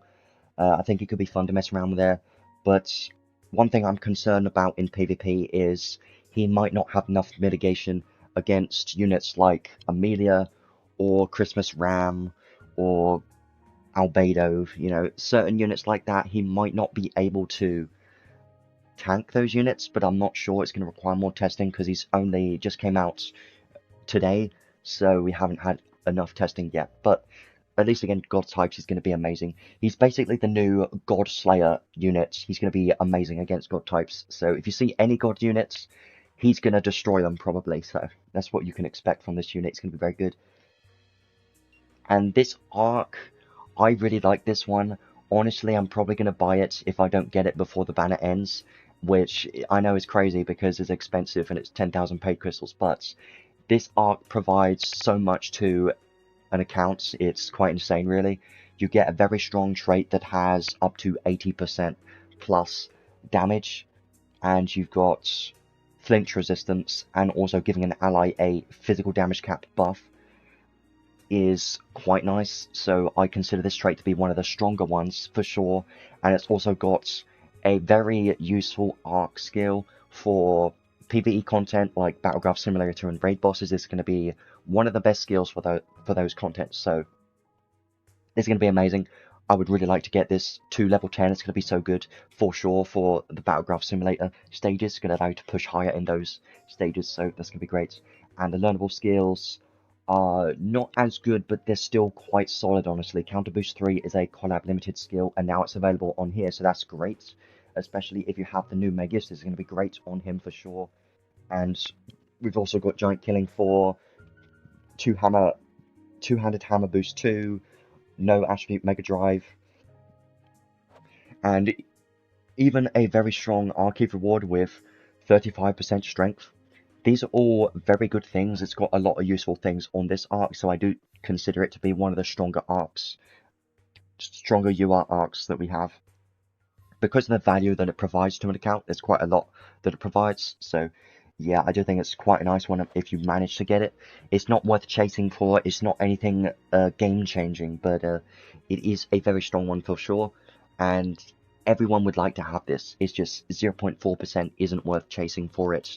So either you're gonna get it early, you're either gonna get it from being super lucky, or from buying it from 10,000 paid crystals. That's probably the only other alternative right now.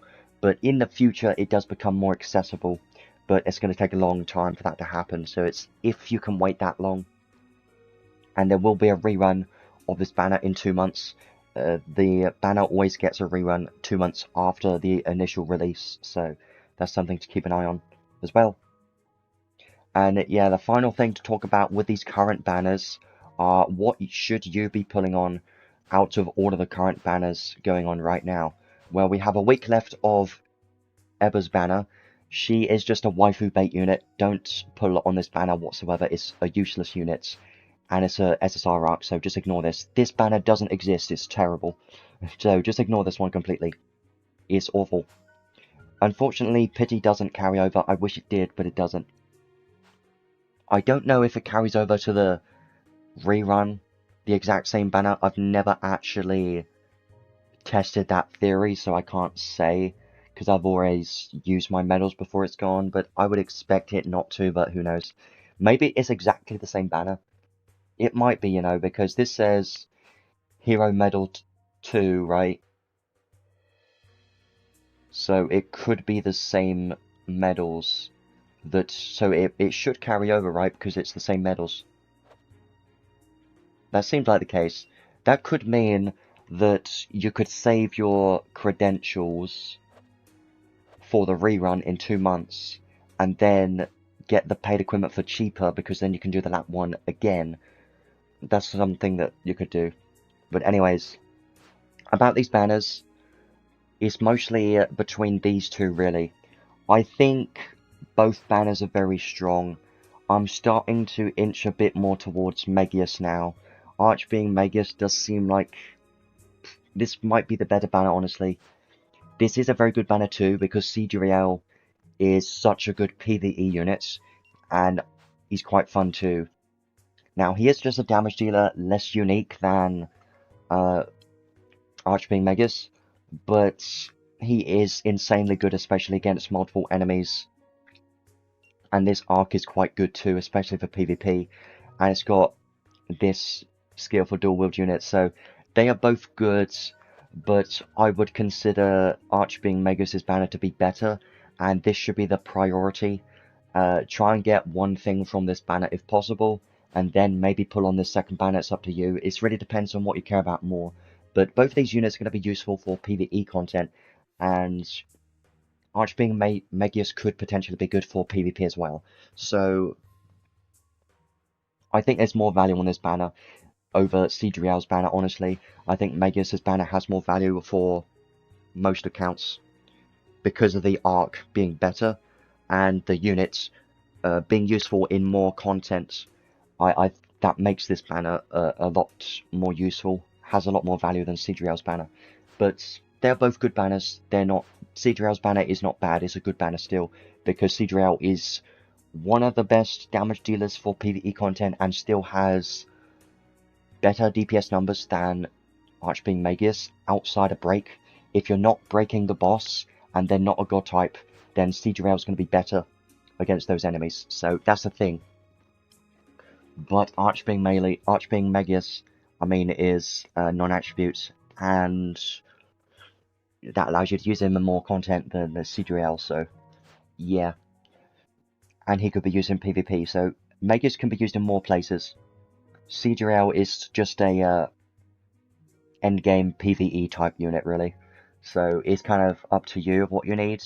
If you're just looking for pushing endgame, like Battlegraph simulators, then Cdriel is probably going to be more useful, because Cdriel has more potential for endgame to allow you to push Battlegraph Simulator and raid bosses more than Archbeing Megius, I think.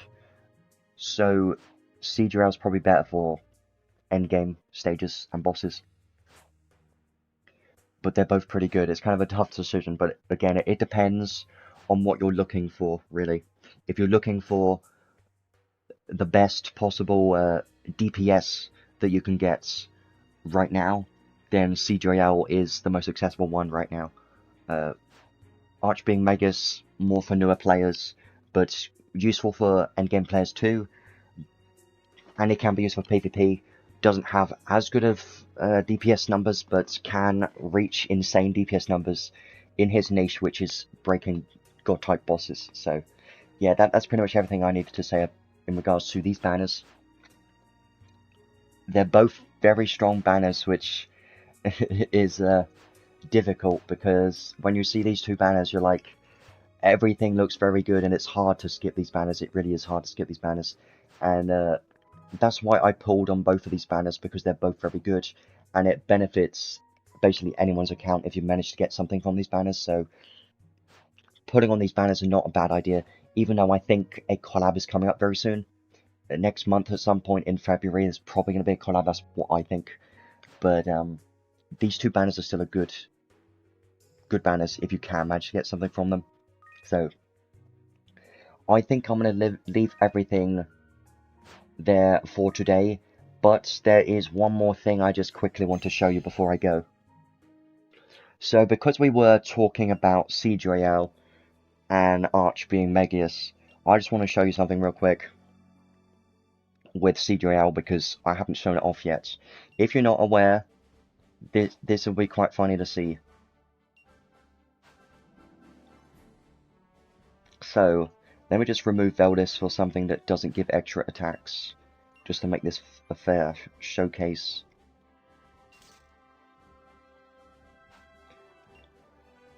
So, what I just want to show really quickly is CGL against multiple enemies.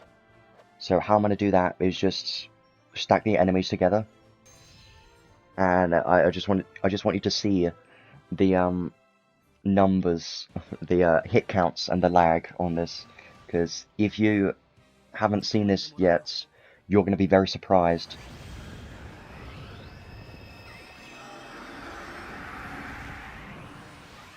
Yeah, he is very strong, incredibly strong. So I'm going to wait here for these 3 enemies to be grouped together, like right. Don't walk away, you pain in the ass. Right now.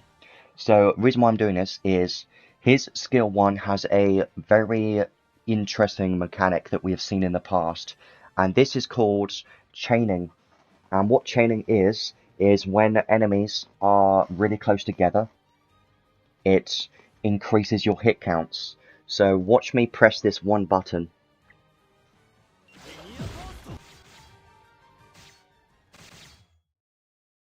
You know, his skill 1 is not supposed to do that, right? It's not supposed to do that. But because the enemies were grouped together, it was 52 hits. It's 52 hits instead of the normal whatever it is. Now, let me just show you the difference. So I'm going to just do this one more time, and then I'm going to finish up in a moment. But I'm just going to show you the difference, okay? Is what his skill 1 is supposed to do.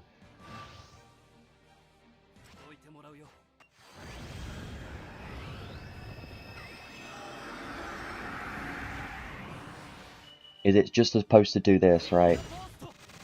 20 hits, right? It's just supposed to be 20 hits. But when the enemies are grouped together like this, boss is dead, unfortunately, so it's going to be less hits, but more hits, depending on how many enemies are close together, see? So, if you want to know the reasons of why this is happening, I'll explain it simply. So, well, I'll explain everything that's going on. Basically, his skill 1 has an initial 2 hits. It's like the lunge, it's 2 hits. And then the last 18 hits of that skill is a different attack, basically. And that is the, like, cone, whatever attack you call it. So it's basically like 2 different attacks he's got in his skill 1. You've got the initial lunging punch attack, and then you've got the rest of the hits, which that is what can chain. So the other 18 hits, or like 8 hits if you're single building, yeah, it's the other 8 hits, because dual build will be, 4 hits, right? So the first 2 hits is the initial lunge punch, and then the last 8 hits of the skill 1 can chain together. And what that means is when the enemies are grouped together, it doubles the hit counts for each enemy.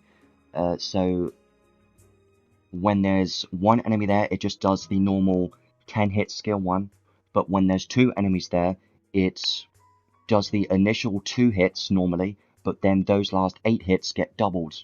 And now it's an extra 8 hits on top of that, which makes it 16 hits plus the original 2 hits, so makes it 18 hits. If that's too much math, don't worry about it. But basically what I'm trying to say is 8 of his hits gets doubled if there's another enemy in the same line of sight. So if you're hitting multiple enemies with his skill 1, it ends up making his skill 1 one of the best damage skills in the entire game. And that's why I think CJL is one of the strongest damage dealers in the game right now. I even pinned a comment in the live stream for CJL that it turns out his skill 1 is a lot stronger than unexpected and has a unique chaining effect that we haven't seen in a long time. And that is what makes his skill 1 his best skill when you're up against multiple enemies. So if you're up against a bunch of grouped enemies, then make sure to use a skill 1 and try it out, because that can be quite fun to use. And once you've tried it out, you'll realize how strong this is and how ridiculous this can get. But yeah, basically, one enemy, 20 hits dual wield, two enemy, about 36 hits dual wield, and then 3 enemies is 52 hits dual wield, and it just keeps going up. The more enemies that are stacked on top of each other, the more hit counts you get. So I just thought that was very interesting to point out and just make sure people are aware of that before I ended the stream, because I think that's quite fun. And that is something I found out when I tried him out last week or something, because I did pull him, because I decided to do a few more single pulls on his banner. I managed to get him, and then I just got the Arc and his paid weapon, because I really like this guy. But Seadriel is very strong with Icy Guardian, because Seadriel has a lot of crit rate in his kit. He doesn't have 100% crit rate like Archbeing Megius does, but he does have a lot of crit rate in his kit, like critical up 1, 2, and 3, auto critical, ardor, earth critical raise. He's got a lot of critical rate skills. He's even got a unique critical rate skill. I'm not going through his kit. I'm just showing it, you know, that he has a lot of critical rate. Even his paid weapon has critical rate. So yeah, he does very well with Icy Guardian, and it makes him one of the best damage dealers in the game. And against multiple enemies, he ends up being the best damage dealer ever currently. But that is a big if, and only if you're up against multiple enemies that are grouped. And there's one more thing I might as well show off. Yeah, Theo on a support unit can definitely work, and that is a good combo. I have messed around with that. Let me just show you the unit damage rankings, just to enforce my, you know, explanation.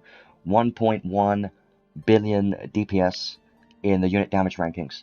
Now, if this doesn't say something, I don't know what will, but this is insane DPS numbers. Now, compare it to older units, like, even Christmas Rem was 1.1 billion, and that was, like, you know, the fact that Seadriel is comparable to a Christmas Rem in the unit damage rankings is quite insane, right? That's what is crazy to me, is they can be comparable. Now, I know Christmas Rem was kind of scuff in the damage rankings to get it to work, but one other unit that I want to show you that's comparable to is Joshua, which is going to be down here somewhere. And Joshua didn't even hit 1 billion, so it is a fact that Seadriel is going to be better than Joshua now, which is funny. So yeah, Seadriel is definitely one of the best damage dealers in the game for PvE content, which makes it crazy. This is crazy.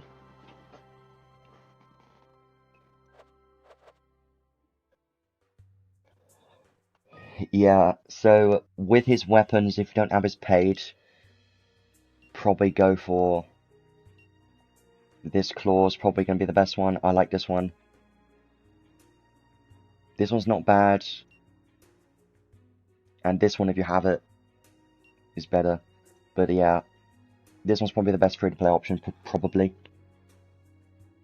And second weapon should be either a machine or a sword or a hammer. It depends on what you have and what you're going up against, but I prefer the machine the most, because of machine boosts are very strong. They give guaranteed piercing, and you can also use Mega Cannon Veldis, which is insanely strong and one of the best weapons in the game because of extra attacks. So Veldis is technically his best weapon for his second weapon, so this is technically his best setup. These two weapons are his best setup. So I'm going to leave that there for today. It's been about 3 hours, almost 3.5 hours. It's been a long day, but it's been pretty fun. These two units are actually, I'm happy with both of these units, honestly. I really like both of these units. I was hoping that it was going to be something that I could skip, but unfortunately it's not. Both of these units are quite fun, and I still really like Seadriel.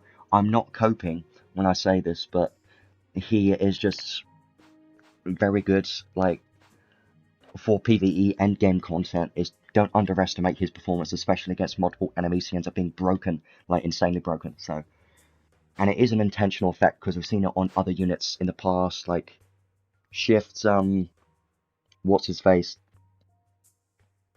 Demon Lord Rimuru. He had one on his skill 1, I think, too. So I'll leave that there for today.